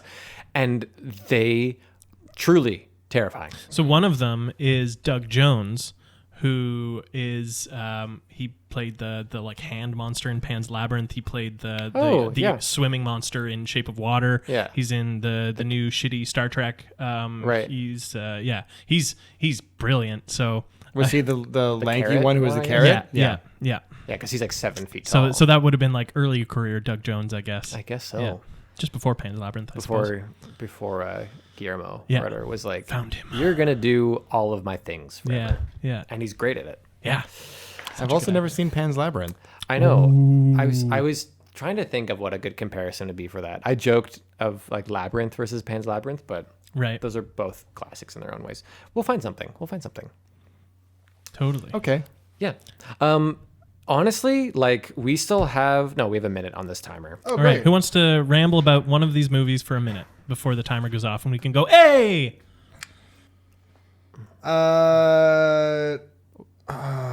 I just have those push-ups in Rocky. Nobody learns how to do one-handed push-ups that quickly. And they're not good for you. Like they don't improve body function or strength. I don't think anything in his training regimen was good for him. No. Running, maybe, but bare knuckle boxing, bone-in meat, bad for you. Raw eggs, bad for Bad you. for you.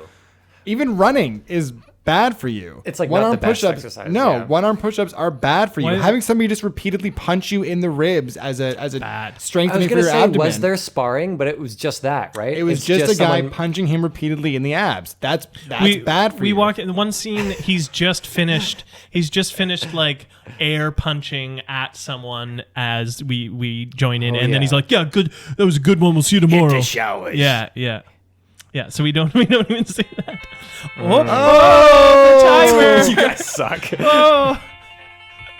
All right, bye-bye. So we So honestly, Do we have any likes and Yeah, gripes? I got a few to go through. yeah, you go let's, first, Let's go. go into our segment, likes and grapes. This Likes is and a gripes. lightning round where we get to just list off quickly all of our remaining likes and gripes. Go, Sean. A very few. Rocky and Bullwinkle likes. I put this humor right at the start of the film because I was digging it.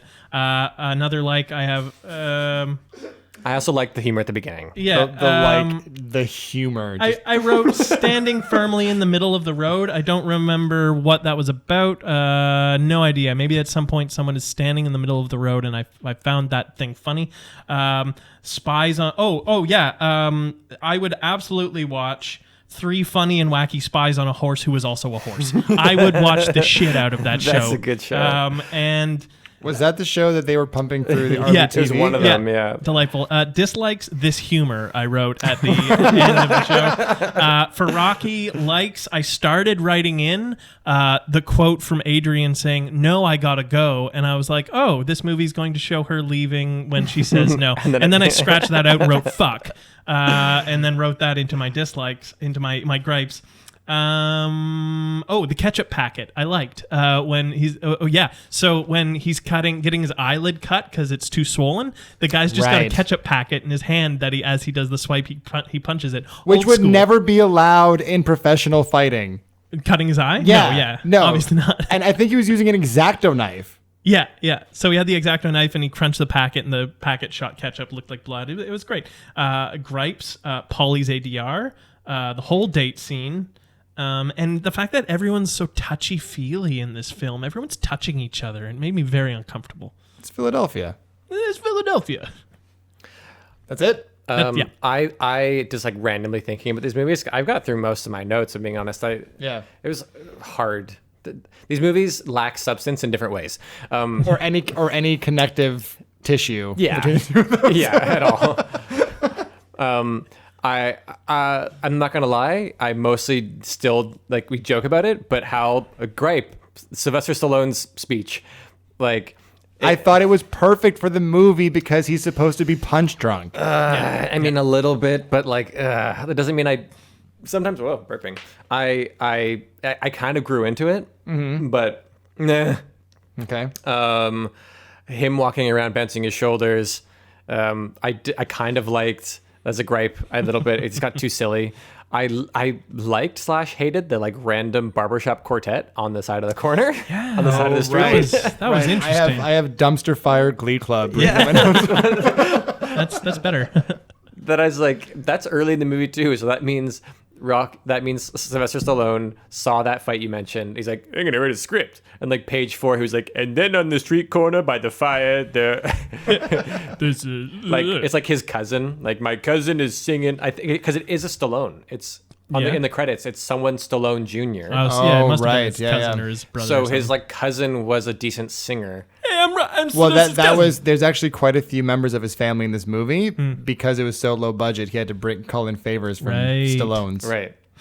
And honestly, my gripe, like, just like almost everything with Rocky and Bullwinkle, except for the opening animation stuff. Right. And then it's like, and like little jokes around then. Early, like I have a line where it's like, and then she, like, it was again Janina Garofalo, and then like, then she reached into the very expensive animation, and I was like, that's, I appreciate that kind of narration. Yeah.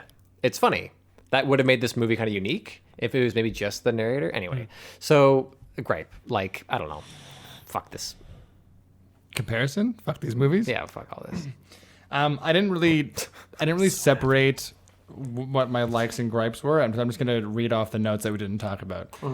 For Rocky, I have lost points for opening on Jesus. As discussed. that isn't how boxing works, is what I wrote. I said best skating date ever. Question mark? Oh my god, that scene is so weird. Which again, for budgetary Budget, reasons, yeah. that was supposed to be a full skating rink, and they didn't have the money for it, so they waited till the skating rink was closed. Yeah. And then they just shot the two of them because they couldn't hire all the extras.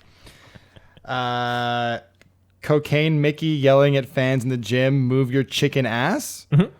I like the fact that the Rockies get his being selected to be in the title fight was just based on his name, the Italian Stallion. I thought that was interesting. Yeah. Eat lightning and crap thunder. It's a good like. Yeah, I don't know. I didn't realize that the iconic training montage was kind of the only prep you see him doing for the fight. That's not funny. But true. Oh, I was supposed to look up nasal drops for boxers. What are they snorting in the locker room? I think it opens up your like the capillaries in your sinuses, so you can like it just allows you to breathe through your nose better. I'd imagine. Okay. Yeah. It's like Tristan. I saw the gap for the last fight. Repeatedly. Yeah. I have in quotes a man's Cinderella story. Also another boxing movie with actual And that's boxing. it. That's Cinderella Man. Cinderella Man. Yeah.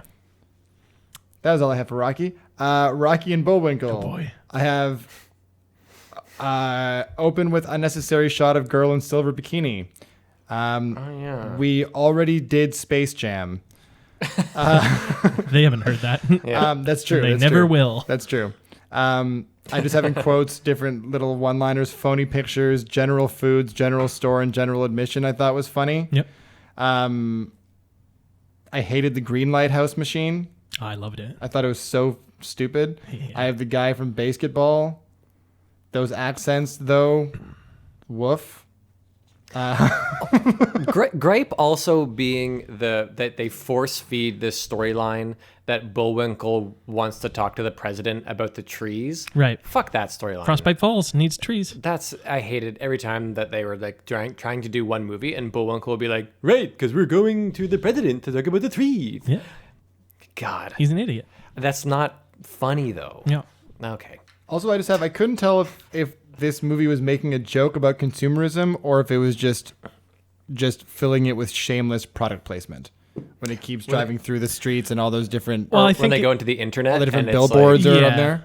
Yeah, I think it was commenting on how we're building everything to be the same, and we're even creating our like online presence to look exactly like how we want it to. to the city before? Yeah, yeah. That's pretty good. It's an easy voice. Did you to work do. on that, though, before we did this? Okay. Definitely not. But generally, my main gripe is just the movie in general. It really sucked. This isn't a gripe; it's more a worry. Rocky is a troubled character. Like Yeah. Rocky needs to be checked in on every now and then. He's a I flying think, right? squirrel, right? Yeah, Yeah. yeah. He just seems manically depressed, and Well, he's been unemployed for 40 years. yeah, and has to carry around Bullwinkle all over the place. And it's not like the tongue-in-cheekness doesn't seem to be there, where No. Bullwinkle's like, did you say this? And Rocky isn't like, no, Rocky. It's like, Yeah. no, Rocky. For the last time, I'm telling you. Yeah, Please. yeah. He's at his he's like he's at his popping wit's antidepressants. end. I'm worried about you, Bullwinkle. We need to go to the hospital. You keep hearing things wrong. Like, you keep steering things wrong. Like, Rocky, Bullwinkle, please. Yeah. I'm so tired. So if you happen to be passing by Rocky's house, just check in. I think they need a little help. I think they just need some encouragement. Where do they end up? They finish it back They're back in Frostbite Falls, yeah. Frostbite Falls. Yeah. Okay. In animated land. Well, gripes and dislikes. Great, no, likes and gripes. Done. Whatever. Done. Let's compare these movies. Yeah, let's rate this. Let's because fucking finish this. I don't know. I mean, some things I feel like I'm gonna know, but I didn't make these ones ahead of time. So right again, how we do this? We got 5 categories: looks good, sounds good, acts good, story good, and rewatchability. Like if you had Or to, would you rather? Would you rather? Of the movies, and essentially whichever movie wins 3 of the 5 or more than 3, I guess, of the categories is declared the Citizen Kane of the week. So, Ding, ding, ding. Start the boxing match. ding, bingy, ding. Oh, I can put that in See after. what I did? That's good. Oh, cool. That was Yeah, smart. yeah. I will. I Ding, will. ding, ding. Oh, I don't have to say No, it. you don't have to do it. Okay. I can't do it now. It's-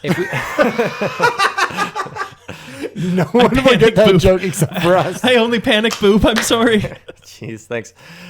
For all the podcasters out there, they're going to love that boop joke. So It's not like a standard practice in podcasting, so I don't know if they'll get it. whatever. Looks good. Okay, so I'm confused because these sighs are making me think that maybe you guys are undecided on this category. Yeah, well, I'm like, my first thought is kind of honestly something that you bring up is sometimes is that like we're watching an old film that is shot in old ways and is on film that has deteriorated, and Sure. and then yeah. we're watching a new film that is shinier and brighter and yeah. Okay. Yeah. Yes. I mean, for the record, Rocky was one of the first movies to implement the Steadicam. Ooh. I Is mean, that like a split focus diopter shot? No, but good for remembering that. No, it's literally just a camera stabilizer that allows you to move and keep the camera steady. So it's what they used when he was doing the running shots and some of the stuff in the boxing ring. Right. there's a nice shot too. It's not crazy good, but where he's crossing the street and the shot starts inside the pet store.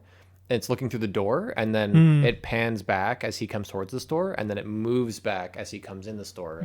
There's some looks good as Rocky.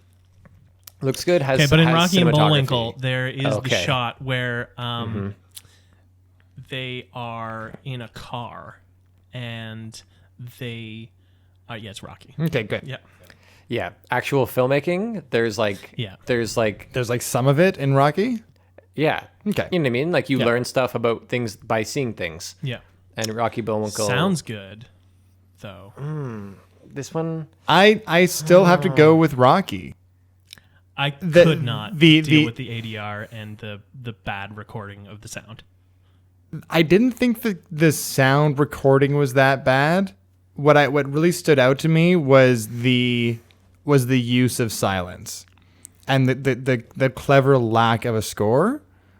I thought did a lot in terms of creating the experience of the film, as opposed to just loud cartoonish music in Rocky and Bullwinkle. Yeah, And they had some ADR over yeah. They had some Piper that was things awful. but like I was ripped out of scenes because of the sound quality in Rocky, and I was already struggling to stay in it because a lot of it's kind of boring to just like watch.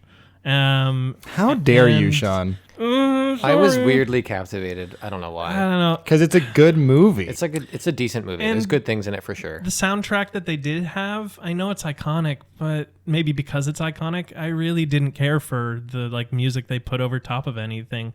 So when I'm putting it up against Rocky and Bullwinkle, I just didn't really notice the issues in Rocky and Bullwinkle, and it just kind of did its job for the film that it was being made for. So I got to give it to Rocky and Bullwinkle. Okay, well, for everything that I said, I'm going with Rocky. Yeah, I'm not gonna draw this out. I feel like this is gonna now sway things, but I'm gonna say Rocky. Okay. Yeah. Yes. Like, I made notes being like I'm liking, like you say, like the silences and like just hearing the world that they're in and not anything else. Like I liked this. I liked it. Yeah. Fine. Act's good though. Fine. Well, yeah, this will be Rocky. Yeah, why do you say that like there's a chance that it might be Rocky and Bullwinkle? You know, because you want the listeners. You need to create suspense, right? Yeah, suspense. It's good TV. Because maybe while we've been talking about this, assuming that Rocky's going to get it, Rocky hasn't been training for its act good category, but Rocky and Bullwinkle has been, you know? Yeah. Like maybe they're going to pull a Rocky. Yeah. But this category does go to Rocky, Yeah, though. absolutely goes to Rocky. Yeah. Sorry, Piper. Sorry. Oh Maybe- my God. maybe one- She's so bad. We got to do our Although- whole filmography. Although honorary shout out to Whoopi Goldberg and John Goodman, John Goodman. in Rocky and Bullwinkle, Yeah. and Jason Alexander, I think. Janine Garofalo. and I love Janine Garofalo. Yeah. A lot of good cameo And stuff. Jonathan Winters. Yeah. Who I just learned about today. Good on you, man. Thank you for your service. Yep. He's dead. Oh, is he? Oh yeah, he was. Oh, for sure, He's from a while ago. So well, does that? Well, that locks it in for Rocky, but I Okay. think we're going to have a clean sweep again for the third week in a row. Should we have? Might be a problem in our formula here. Yeah, maybe we got to try and find movies that compare a little Okay, better. I got a good pairing. I think it's going to be. All right. I haven't. I mean, seen story. either of them, Story. I will begrudgingly give this to Rocky because Yeah. there is a story. Thank you. Okay. There is a story. And then rewatchability, same thing. Like, Rocky and Bullwinkle. I will Shut I'll up. happily watch Rocky and Bullwinkle. Shut up, way Sean. more than I will. I will never watch Rocky again. Never. Rocky was one of the few movies that we've done in this podcast that I would happily watch again. I thought it was so good. No, I felt used and like gross by the end of that film. Whatever, man. I mean, it has some really gross, as you say, parts of it. The relationship is hard to stomach. Okay, let's unpack that for a second. Okay. What beyond the initial courting thing, which really it's kind of mainly just that scene in the apartment. What else is The gross? foundation of their relationship. Yeah, Sure, it's the sure. framing of the relationship is kind of the thing. It's not how they behave with each other. Mm-hmm. It's the circumstances that have made their relationship like feasible in the first place, which you're kind of arguing is not a bad thing. You're saying they have had trouble connecting with people and they've managed to do so with each other. Mm-hmm. And that, as a core idea, you're right, isn't a bad Yeah, thing. for sure. However, we're not just talking about like, oh, she's a bit shy. She is like living with an abusive, she's like deeply traumatized, and she needs help. She doesn't need someone to kiss her and tell her that she's pretty. Like, that's also like in a way taking advantage of her being at a deeply low spot. That's how people get into abusive relationships in the first place. It's not something that should be considered or like and let alone almost promoted by this movie. It's deeply troubling. Yeah. And she goes from identifying herself by what her brother and before, I guess their mother's dead, what her mother thought and told her. It is now how Rocky tells her that what Rocky tells her and what Rocky says and does with her. That's how she's defining herself as well. So she's really like, if you watch that first scene, if you were a fly on the wall of your best friend and you watch them, their first meeting was an assault. And then the next day you're hanging out and they're a loving couple on the couch together. With that context, you can pull out that things are wrong, Okay, and maybe she doesn't want to be there. Okay, that's a good way to put it. All right. Yeah. I guess we'll have to see how things unfold in Rocky 2. Yeah. Also, the entire relationship is on his terms. Like, she doesn't have much power. She asks if it's not like sweet when she's like, do you need a roommate? She's fleeing. And, he's just the one person that she's been allowed to get, like, that she knows. It's not, it's a convenient circumstance. It's not like an ideal. All right. And she's like, I'll digress. You guys make good points. and she's like, can I have affection? And he's like, hey, piss off. Yeah. Now, like, make me Only some when food. it's convenient for me. Yeah. yeah. There's, But he's training. you know, That's my Stallone. You're Is that- always trained. and it's not established why she doesn't watch the fight. Why he's like, stay here in the locker room. I'll stay here. It's fine. And it's not totally clear that she doesn't have a line where she's like, I can't see you do this to yourself, Rocky. No, but it's inferred. She just doesn't. But doesn't she watch it on the TV in the change room? Is there a TV in the change room? Maybe I No, imagined it's that. not. She hears Right. people Oh, reacting. maybe there was actually. I don't think there is. No? I think she hears. I'm positive there was a TV in the change room. Oh, well, I don't know. Anyways, Jack, you're the deciding vote on whether this is a clean sweep or not. it's Rocky. Yeah, it's a sweep. I can't give all What the category are we on right now? We're on Rewatchability. Rewatchability. Rewatch, right. yeah. Yeah, I would fuck Rocky and kill Rocky and Bullwinkle. But who'd you marry? I would marry. Pepper Piperding. So yeah, I'm not going to draw it out any further. Rocky is our Citizen Kane of the week. The classic sweeps it. Yay! Again. Again, it's a tricky one. The whole point is that I think with most of these podcasts, we want it to be close, and we've had more pairings that have been close in the past. But I want to point out though that I think the thing that is tripping us up is we do comparisons that are more linked through words in the title than we do with connecting themes. So stuff like National Treasure versus Indiana Jones was good because they were similar movies Yeah, by we, you mean you and Sean, because I keep doing the thing where the movies are similar. Well, yeah, Coyote Ugly versus Good, Bad, and the Ugly was pretty fucking close, though. And Like, I think was it? Coyote Ugly won. Yeah, I think it did. Oh, maybe. Okay, so yeah, maybe you're right. Okay, I digress. It's good. I digress. It's one of those things where like we're talking about this. This is like a separate podcast that we like conversation that we would have after being on the air. Behind Citizen Behind the Kane scenes. versus. Yeah, now it's behind the scenes. Yeah. But I think it's fine. Like we will continue to have different approaches to it and try different things. And some weeks it'll work and be a surprising. If it's always too formulaic, then it's always going to be too formulaic.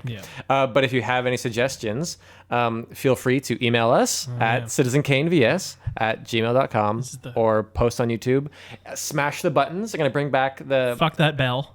bam, bam, bam. Bam, bam, bam. Bam the bell. Bam, bam, bam. That's Bam, our bam, bam, bam. that's our annoying catchphrase to get you to subscribe or whatever. But yeah, you can check out the videos on Citizen Kane versus on YouTube and leave suggestions in the comment section. yeah, we would at this point, if we have a viewer and you're enjoying this, and Sean's dad, if you have any suggestions Yeah, for Sean's movies, dad. let us know. Oh no! Only if you want to listen to us tear apart the movies you love, I guess. yeah, I would love to hear something recommended that stars like Clark Gable or whatever. Yeah. I'd love to have an entire podcast that allows us to talk about your relationship with your dad.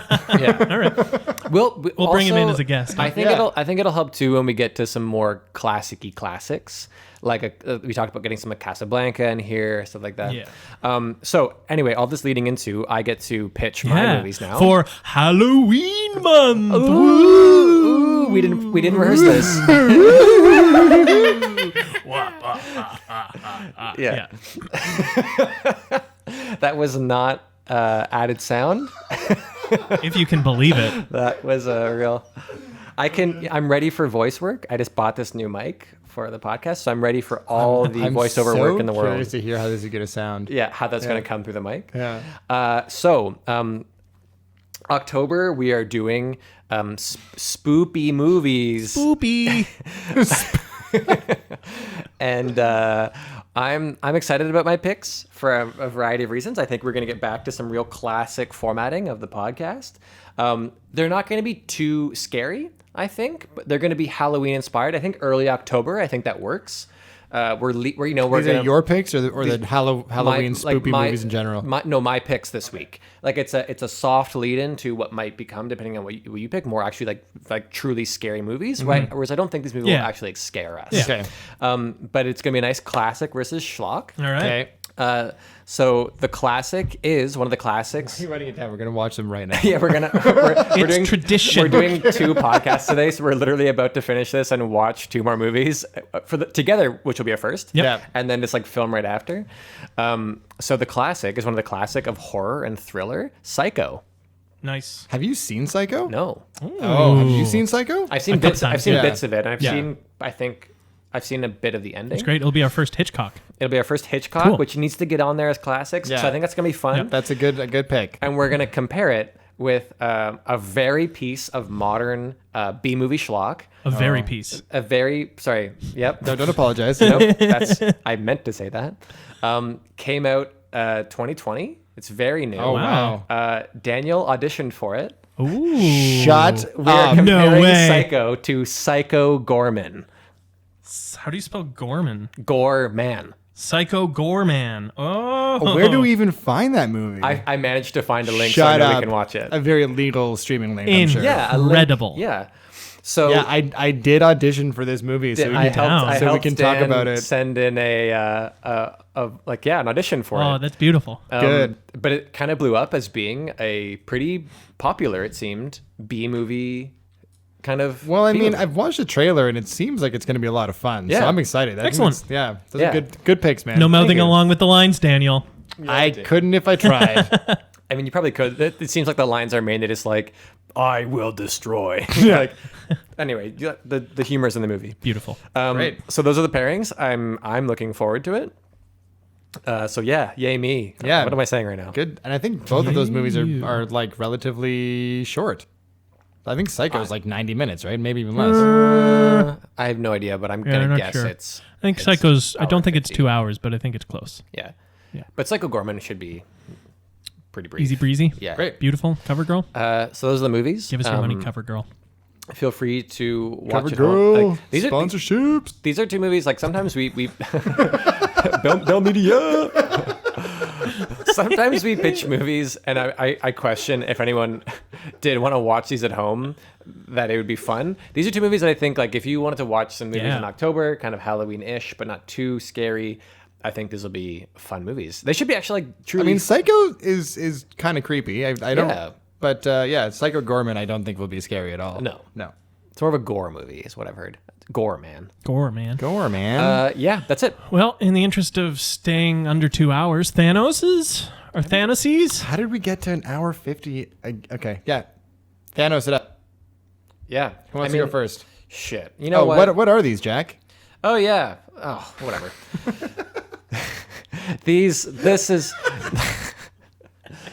These are our Thanos teasers. I barely have notes this week. Honestly, I think we should just flush out one. God, I keep saying flesh. It's flesh for sure. I like flesh. definitely flesh. But it's wrong. Flash. We're gonna flash it out. If we could flash out, We're gonna flish it out. Yeah. we're gonna flush out maybe one for each movie or something. But they're Thanos teasers, much like you saw in the build-up. For sure, you saw these in the build-up to the finale of MCU Phase 1 or whatever, where Thanos would appear after some movies and do a random thing, and it was a build-up to his arrival. We like to imagine what the Thanos teaser would be after any movie we watch, so we kind of make one up for each movie. So that's what it is. I had again, and I couldn't. I watched both of these last night, and I truly don't have much. Like, I just have a note for Rocky and Bullwinkle. I'm like, animated Thanos? All the trees cut down for something he's doing? It is. Yeah, it's more thought than I put into it. Okay, so here's mine. What for did he, All right, what did Daniel's he, got what did them he all cut? written No, out. but what? Okay, fine.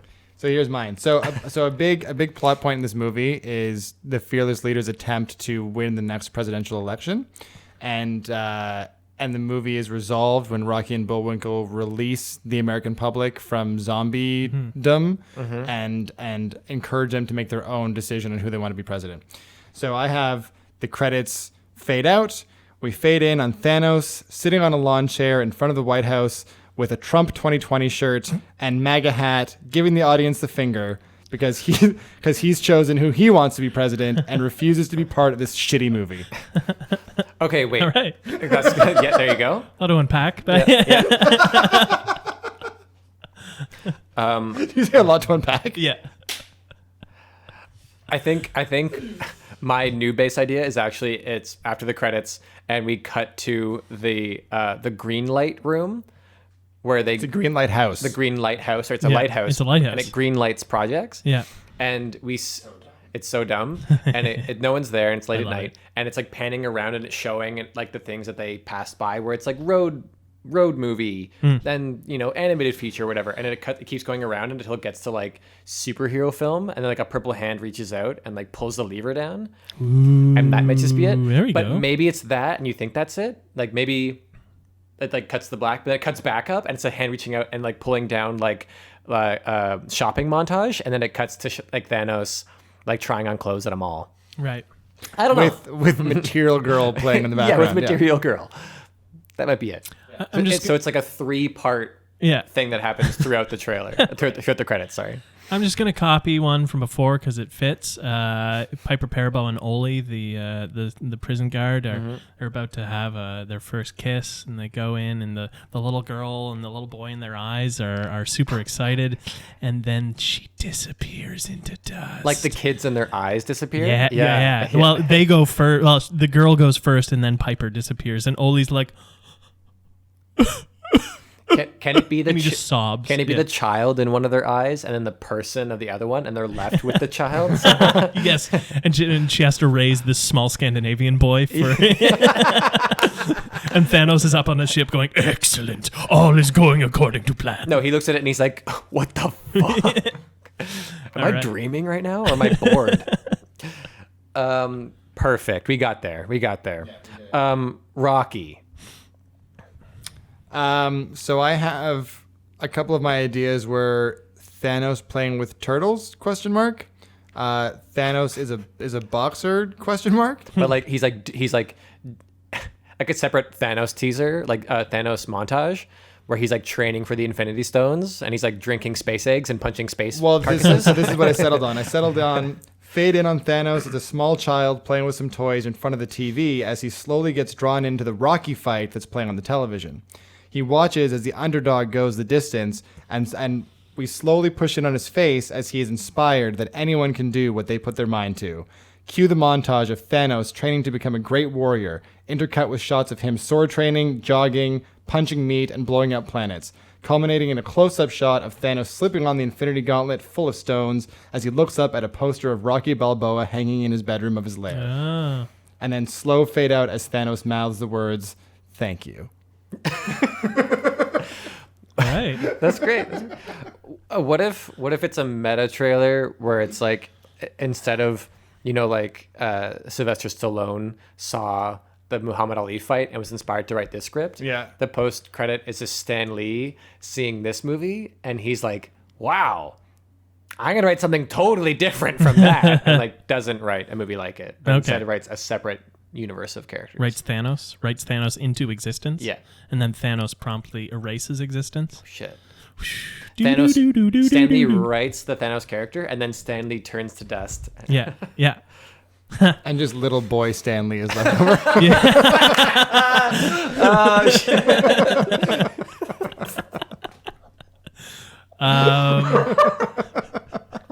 Oh my god, that's the stupidest one we've found so far. We should never prepare them. That's so stupid. I might outstupid it. Well, I don't know. We'll see. So I think mine is it's actually like a flash before, and it's like a rewriting of history. So where it's the first time Sly comes into the pet store. And he like looking around like, "Oh yeah, want to get some fish for my apartment." And I don't work on your Sly, man. no, I don't care. It's what it is. And he looks to the cashier, who we expect to be Adrian, but it's really Thanos in what Adrian was wearing at the beginning of the film. And he's immediately like, oh, yeah, hey, how you doing? Yeah, and he like, and it's just then a montage of him like continually pestering shy, bashful Adrian Thanos and like chipping away at her inner shell, but he's still wearing the like bucket hat and the glasses, and he's always like excusing himself to the closet so that he doesn't have to be out there. That's my stupid one.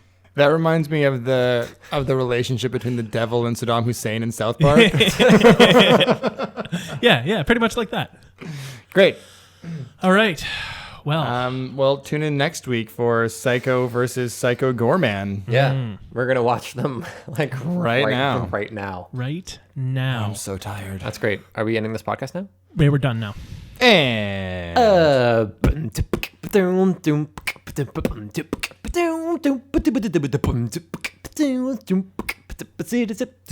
Citizen Kane versus Adrian! Hey everyone, so little mistake on our part. It turns out that Psycho Gorman has not actually been released yet. So as a replacement next week, we'll be reviewing Nosferatu and Twilight. But not to worry, once Psycho Gorman is out, we will still be doing Psycho and Psycho Gorman. Thanks.